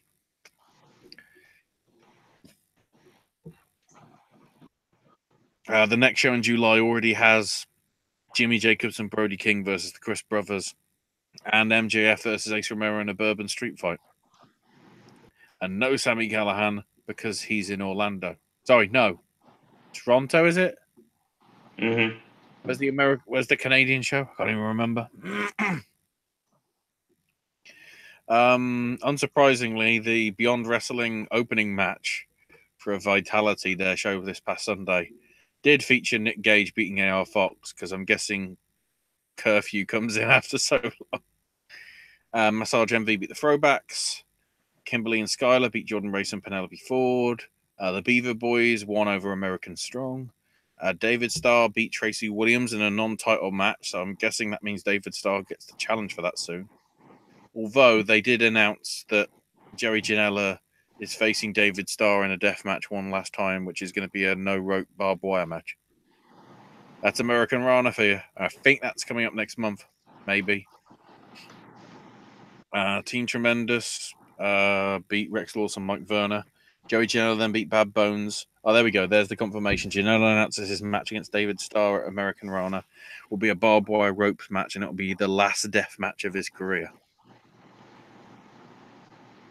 Gentleman's Club beat Dick Justin Colt Cabana after... I don't know whether this is playing up to the AAW stuff. Oh, no, they're playing up the whole court case thing, I think. Because Swamp Monster came out dressed like a doctor to inform Colt that he's being sued by all the doctors in the world. Mm-hmm. Dick Justice served the papers to Colt, which then allowed Orange Cassidy to run in and roll Colt up. Okay. Team Pazuzu beat the Dream Team. And then afterwards, Stokely kicked Gresham out the Dream Team after a MJF low blow. And then Volta beat Josh Briggs because he is Volta. The big news from this week. Holy shit, the 24. So, in order of announcement, I need the blooming... I haven't got my music with me. I need the bloody... what is it? Alan Parsons Project Sirius going in the background. You know, like Michael Jordan and all that. So these are your 24 participants for PWG's Bowler 2018. We have PCO, Brody King, Jody Fleisch, Ela Dragunov, Robbie Eagles, Joey Janela, Puma King, David Starr, Ray Horus, Chris Brooks, Matt Riddle, Darby Allin, Adam Brooks, Flamita, Jonah Rock, DJ Z, Timothy Thatcher, T-Hawk, Seema, Jeff Cobb, Travis Banks, Bandido, Volta, and Shingo Takagi.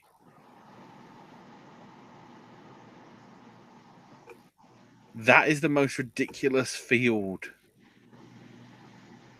that I think has ever been announced for a 24-man bowler. Because there's at least 14 in there that I think could win. I would say, depending what they want to do.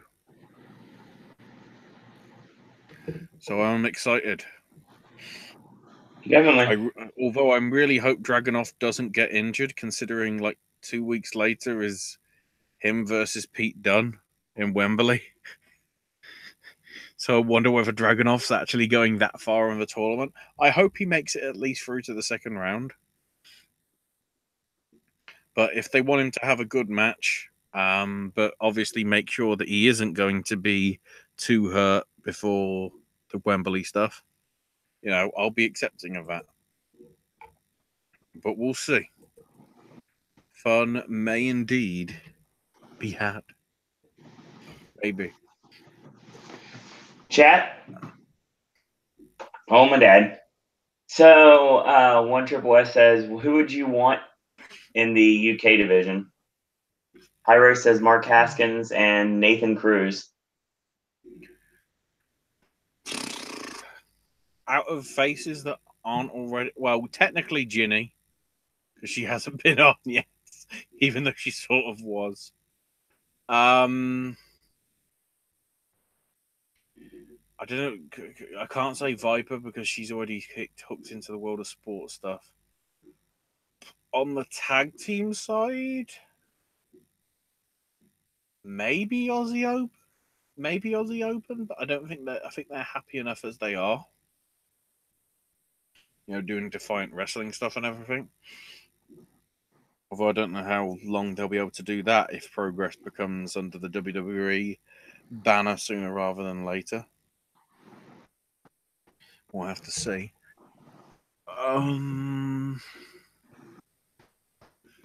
What is Mark Haskins doing in Progress? Well, at the minute, he's sort of teaming with Jimmy Havoc and all that everything. Havoc, Haskins, and Flash Morgan.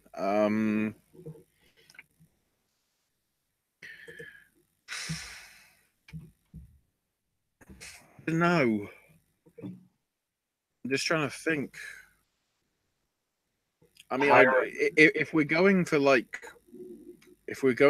characters that are legit, gay or trans or LGBT or whatever, Right. Jack Sexsmith would be the perfect thing for that. In all honesty, ain't gonna do it, but it would be good. It won't, it won't happen. If Aries loses at Slammiversary, is he done with Impact to finish his business at the Ring of Honor? I don't know. It could go either way.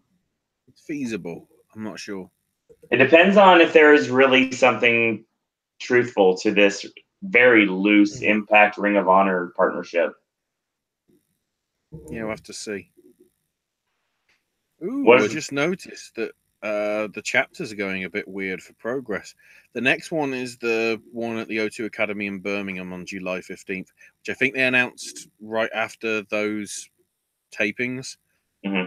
Basically, Travis Banks was like, I want a non-title match against a young up-and-coming talent. And so Jim Small was like, young up-and-coming, somebody that hasn't been champion before. No. Somebody that's under the age of 25? Yeah, I want an easy competitor. So, of course, Jim Smallman goes, okay, you're facing Tyler Bates. It's like, yeah. Okay, it's not for the title, but Tyler Bates, Travis Banks will be fun. No, but Chapter 74 is actually going to be on a Wednesday evening at the Electric Ballroom. Because, obviously, for August, they're in America, so they're a bit busy. I think as well, because of the character that he is sort of like, I think Eddie Dennis would be a very good fit for WWE UK brand. The obvious choice is Millie McKenzie, but I don't know whether they'd want to she might be happy doing all that she wants to do at the minute, because as she said in the little short thing that, as I said, I did tweet about, because she's 18, she's getting out of college now. And college meant she couldn't go to America. She couldn't go to Germany. And most importantly, at least for her, I would feel, she couldn't go to Japan. Because imagine somebody like her, 18, still honing her craft, learning from all the experts in, whether it be Stardom or Joshi Pro or any of the other Joshi promotions in Japan. With a hotbed of like veteran talent over there, it'd be perfect. In all honesty. Let's see what else we got here. So, what is the point, Ring of Honor, to keep transitioning the TV title? At first, we thought it was going to be Aries and King, then feuding with Silas, and now it's Punishment winning the title. Pyro says, I bet one trust if Hangman wins, Aries is going to challenge him after the match. Possibly. Pyro says he wants Jay Lethal back, the 2014 version. He was Beast when he was managed by Truth and was longest TV champion and won the world title, but lately it's been nothing. It's time for him to go to NXT. He's not all he can do for Ring of Honor, and he lives in Tampa. Yeah, his school is another thing too that definitely would be very useful for NXT. Kind of like how Booker T's Reality of Wrestling works the same way. Pyro says, I didn't even know Mark Coffey existed. I did. ICW. Yep. I mean, Mikey Whiplash would be an interesting fit, considering I don't think he's going to be doing death matches anymore because of how crazy Fear and Loathing. Well, no, not Fear and Loathing. The last show, not Suge's House Party. The one last month. I can't even think the name of. But they literally did a death match in which they had to legit stop it because Mikey had that much blood loss and whatever. And they did a backstage thing with him like being assessed for how many staples and stitches he was going to need. And he's literally saying, to those of you fans who wanted more violence, is this enough? As if to say, like, you basically push these men to breaking point, in terms of like they might die. Maybe that's a little too far, sort of thing. But I think he would be a good character. I think Joe Hendry is happy enough at the minute as well with his stuff, but he would be very good in terms of a heel as well. I think he's happy enough with his deal.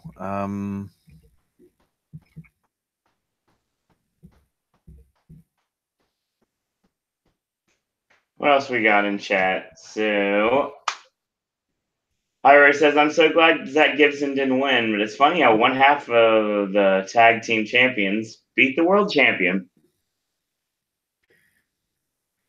Yeah. That seems to always be the case. Right. So I did want to mention as well, the Ringmaster tournament that Defiant Wrestling are doing. They've announced the full 16 now. So we've got Adam Brooks, Bad Bones, BT Gunn, David Starr, Kaylee Ray, Curtis Chapman, Kyle Fletcher, and Mark Davis of Aussie Open. Martin Kirby, Matt Riddle, which is probably the big draw. Millie McKenzie, Nathan Cruz, Omari. He's somebody I'd like to see on the UK brand. Then again, I think, because he's very young, like 17 or 18 or 19, I think, there's a lot of growth in him to possibly do something. Simon Miller I guess Drake will be interfering to cost him. Stevie Boy, and also TK Cooper. So they are getting Progress talent in, I guess. But that'll be over the 16th and 17th of July.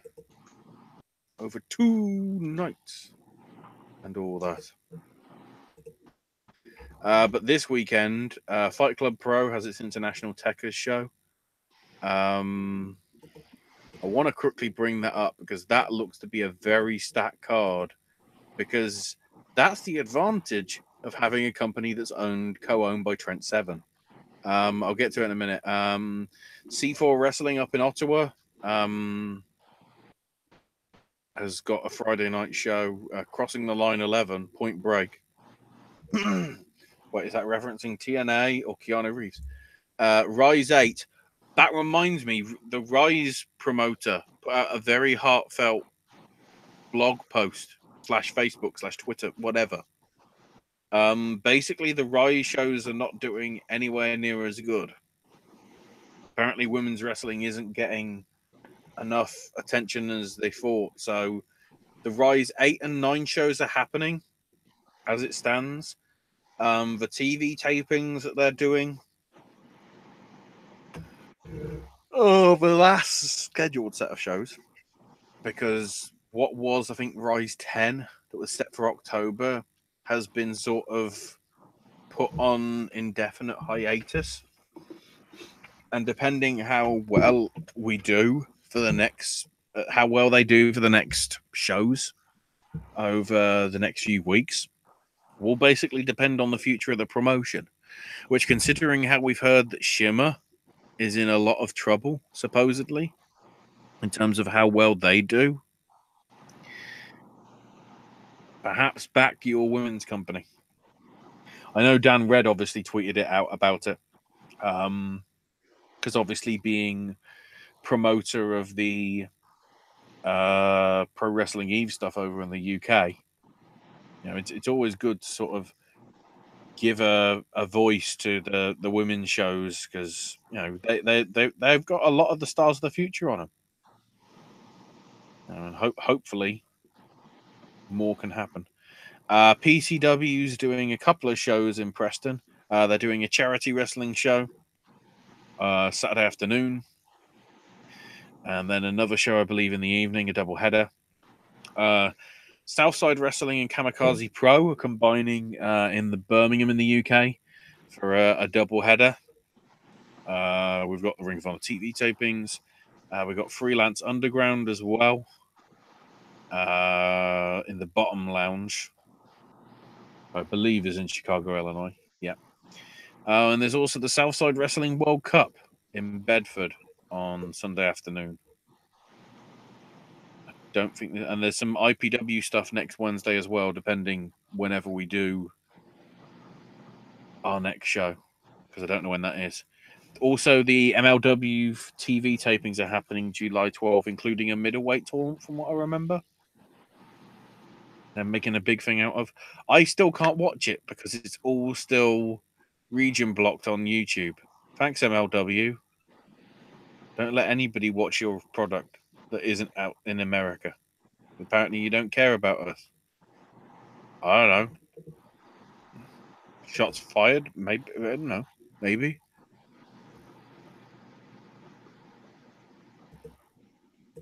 So that the Fight Club Pro show. Geez. I can actually find it. Oh yeah, Fight Club Pro did announce that they're doing 4 or 3 straight nights in London. Right. I think it's like Wednesday, Thursday, and Friday. Or sorry, no, Tuesday, Wednesday, and Thursday. So basically straight after the NXT UK tapings. So I think that's where it's coming from.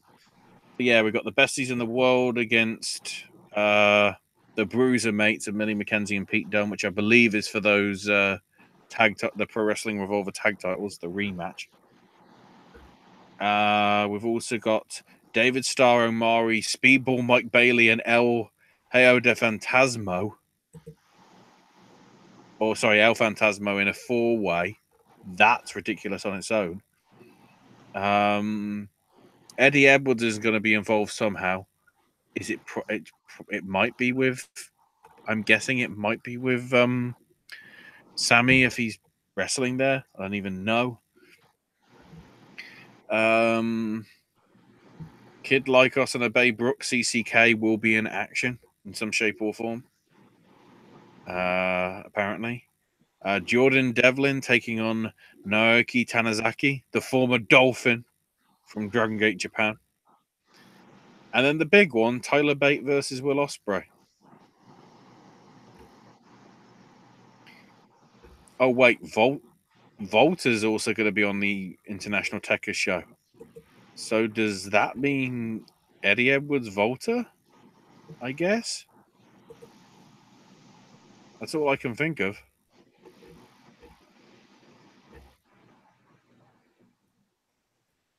So we'll see. But yeah, Tyler Bate versus Will Ospreay.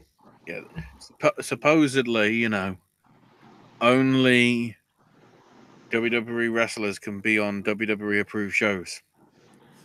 As I say, unless you're Trent Seven and you co-own the thing, so that's how you get Will Ospreay versus Tyler Bate. I really hope that match is good. I'm annoyed I can't go and see it. I'll have to watch the VOD when it comes out in the next week or two. But yeah, that's all that's going down this coming weekend and everything. I guess the one thing we should mention as well, because considering it did happen after since we were last on, Vader's passing.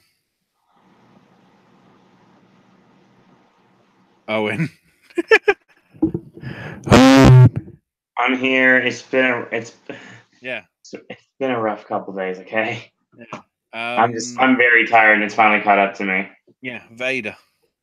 Because obviously, the last time we were on, I guess technically Vader would have died because it was last Monday, wasn't it? Yeah. That he passed away, but obviously the news didn't come out, I think, till last Wednesday. Yeah, one of my favorite Vader moments, honestly, was I was in the Civic Center in Charleston, West Virginia, and I had the pleasure to watch Big Van Vader versus Stan the Lariat Hansen go to a double disqualification. It was hilarious because they chased Gary Michael Capetta over the barricade. It was hilarious. How much does this go away? Exactly. So we've got One Turbo West says, "What's your favorite Travis Banks match?" I like his martial arts style. I'd say look at some of his progress stuff. I wouldn't highlight one match out because I haven't seen enough of them to be sort of truly like, yes, this match. Right. But quite a lot of his stuff in progress, and if you can find it, some of his Fight Club Pro stuff is very good, which makes sense because he is sort of like head trainer. Still remember him randomly being on some local TV news channel thing when they were talking about like vegan like food that was being sold out of like a van or whatever. Mm-hmm. And then randomly this guy's on saying, no, it's good for the healthy lifestyle. And it's like, holy shit, that's Travis Banks. Why aren't they giving him a credit? This is bullshit. What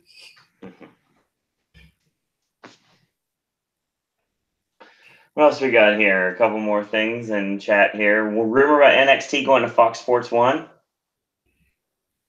It's apparently Fox Sports is the one actually behind SmackDown going to Fox itself. Right. And Fox Sports sort of is angling towards having multiple products on their services, which has led everybody to believe that, why would Fox have Main Event? Why would Fox have 205 Live? Right. The thing that would make sense is have a Wednesday night slot free for a for basically a simulcast. Because obviously they can't really stop being on the network for international people to watch. But but basically having it on Fox Sports 1, because again, more eyes are going to see it. You know, people are still trying to come to the terms to the fact that when this Fox thing goes through next October, realistically, SmackDown's going to have to become the A show. So everybody's pretty much going to switch brands more than likely. I don't know whether that means SmackDown becomes a 3-hour show and Raw becomes a 2, and Raw becomes a 2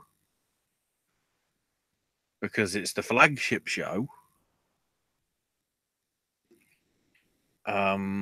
Plus, given that it be live on a Friday, you could actually get away with like going late for kids that are there if they haven't got to go to school on Saturday or anything. You know, you could get the advantage that way, maybe. I don't know. But it makes sense for something to be else on there. I don't think it will be the WWE UK stuff. I doubt it will be. One Triple S wants Mysterio on Raw. No, does not want Mysterio on Raw.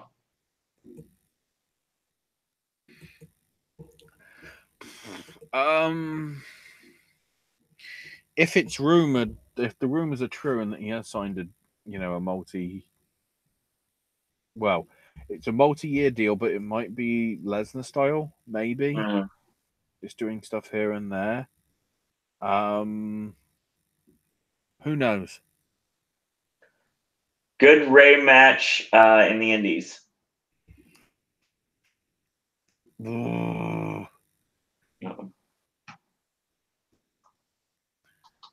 I mean, Mysterio, Eddie, and Punk. Probably. There ain't a lot because, like, most of the matches he's had in AAA, you know, since being away from WWE, have nearly all been shit or ruined by overbooking. No, I'm talking about that. That's one of my favorite Mysterio Indie matches. Another one is there was a local promotion I used to work for that actually did a Mysterio Jerry Lynn match, which was fantastic. I guess going on the back of the ECW stuff. Yes. Who knew Marty Skrull was in British Boot Camp? I remember watching Party Marty like it was only yesterday. Imagine what would have happened, though. Yeah, I know. If Party Marty had won and Rockstar Spud hadn't. Yeah, it's random. What would have happened? Would Drake Maverick be Marty Skull? Maybe. And would Rockstar Spud be one match away from being Ring of Honor World Champion? And then the Blossom Twins are just like, we're here as well, and we're going, no, you're not. Yeah. Do they even wrestle anymore? I think one of them actually retired to do other things. Great commitment there. Let's see. Dave Mastiff and Mark Andrews and Rockstar Spud went to WWE.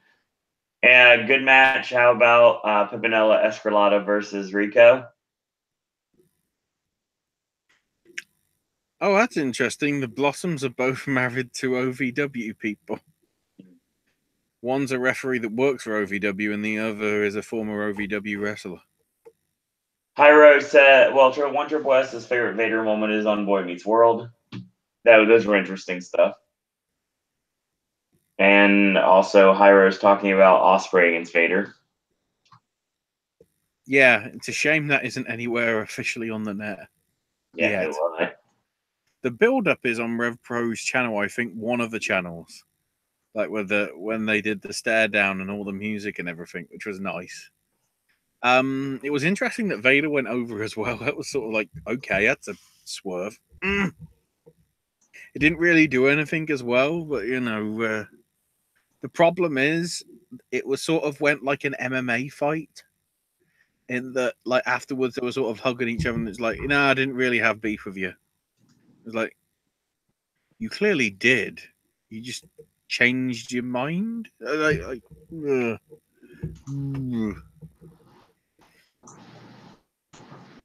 don't know. And I think that might be the end. Probably. All right. So I'm trying to think what's going on this week. I don't know if we're doing a Monday show or not. Let's see. Looking at schedule. Fucking Jeffrey the giraffe just there with his hold all bag, damn it. Oh no, So depressing. Monday will not happen because I have to work till 11 o'clock.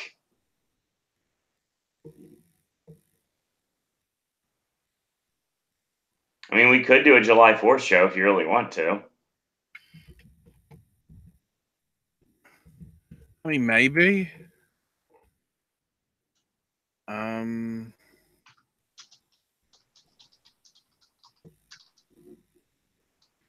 I'm trying to work out whether this tweet that I just saw was serious.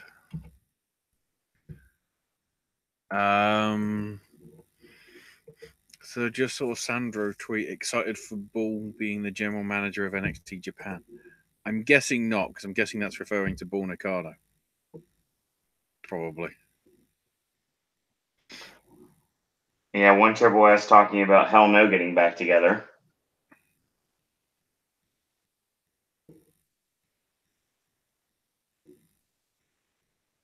Oh, that's interesting. Impact might be leaving Spike UK. Interesting. Because I guess the Fight Network's launching in the UK. Mm-hmm. Maybe. By the looks of it. Let me just double check on this.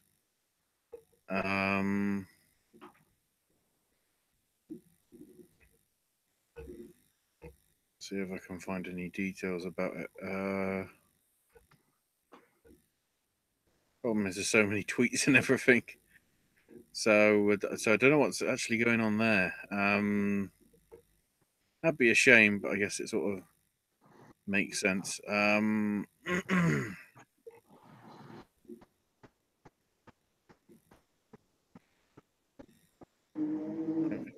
else though, by the looks of it,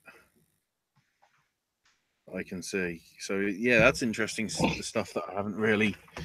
It's not. It's only rumored. It's not yet confirmed. But if Fight Network is sort of going to be doing a UK thing, then again, I just saw that the Paramount Network's officially launching over here next week with the debut of like Agent Carter as a bit of a swerve. There you go. I think that's our show. I'd stay tuned this week to see if when we're going to be doing the show coming up this week. There'll be one. We just don't know when. Mm-hmm. It's hard. Joey Janela announced what was it? Lost in New York. They can't call it spring break, but it's basically spring break because it's Joey Janela booking for GCW again. Which probably means Nick Gage is going to be on it and nobody from CCW is. Oh, and supposedly Garza Jr. started with NXT in terms of Performance Center stuff this week. So he's officially gone from the thing. From Impact. And it was interesting because another person that was getting a shot on at the Performance Center and during the tryouts was Max Caster from the Shook Crew. It was also part of that god awful Lashley segment. Oh, God damn it. Remind us. So yeah, Hyro says Big Cass is released. He's 6 foot tall and you can't teach that. Yeah. You can't teach respect either. The Enzo interviews as well about all the stuff with Steve Austin. I mean, it's clear Steve Austin isn't going to be doing anything with the network anytime soon. Nope. Not at all. People are pissed, and by people I mean Vince. Is Is the Thursday show temporary? Thursday show was only done tonight because we had to get a show out to you guys. I didn't want to leave you hanging for too long. You are correct. I mean, we've got. I'm pretty sure Ring of Honor is going to be over. I mean, I'll get back from Daytona, so I mean, I'm going Ring to. of Honor's 9 Eastern, so it will be over by about midnight. Your I time. might be able to make it back in time. We'll see. Depends how long the CEO gaming show's going. It's 2.5. It only seems to be like 6 or 7 matches in total. Yeah. Rather than it's going 8 live at 8. It's going live at 8:30. It's going live at 8, isn't it? For me it says 8:30. That's a bit concerning because my guess is 8:00. Well, that's probably gonna be like maybe doing the dark matches. that. Yeah, that's my guess. It's fucking dark in here. Yes. Well, it isn't where I am because it's 4:30 in the morning, and yeah, the longest day. It's starting to get light. Oh, my body's finally telling me that it's time to shut down for the night. So that's going to be the end of the show. That's a sign. That is a sign. Yeah, tell me about it. So that's again. Stay tuned for when the show's coming out this week. We don't know exactly when yet. Just bear with us. We've got it's been a busy time lately, but I mean we're trying to bring as much wrestling coverage as we can, given the fact that I want to do Best in the World Friday night. I don't know if I'll get back in time. I mean, if I don't, then I'm not going to be able to do it, obviously. Yeah. But I mean, we hope to. But if not, if we do a show like Wednesday or whatever, we can wrap it in there because obviously, I don't know whether I'll have Lucha Underground results from that week immediately because of where it will be. Right.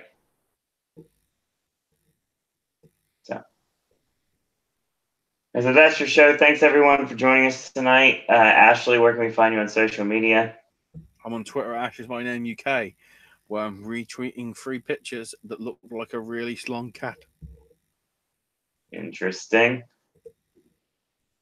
And you can follow me on Twitter if you so choose at Sir Owen Disney. Follow the network at Popcast Network. Check out our Facebook fan page at Popcast Network. Halloween Horror Nights just announced the 4th and 5th streets, the scare zones for Halloween Horror Nights 28, which are Revenge of Chucky in Hollywood, and South Street will once again host a location. This time it's going to be Killer Clowns from Outer Space. Ooh, oh. I very well may have a big stake in one of these locations. We shall find out. Oh. Exactly. So that's going to be your show, and I want to thank everyone for joining us tonight. I know that this was kind of a last-minute thing. I promoted it for 8 o'clock. I didn't work out. My apologies for that. Stay tuned to my Twitter for more information moving forward. And as always, in a world where there are a billion wrestling podcasts, we're very pleased that once more tonight you have chosen a Popcast. I want to thank everyone for watching. Thanks everyone for listening. And until tomorrow, boys and girls, that's all we got to say about that. Save the animals or kill the animals. It's the live long question.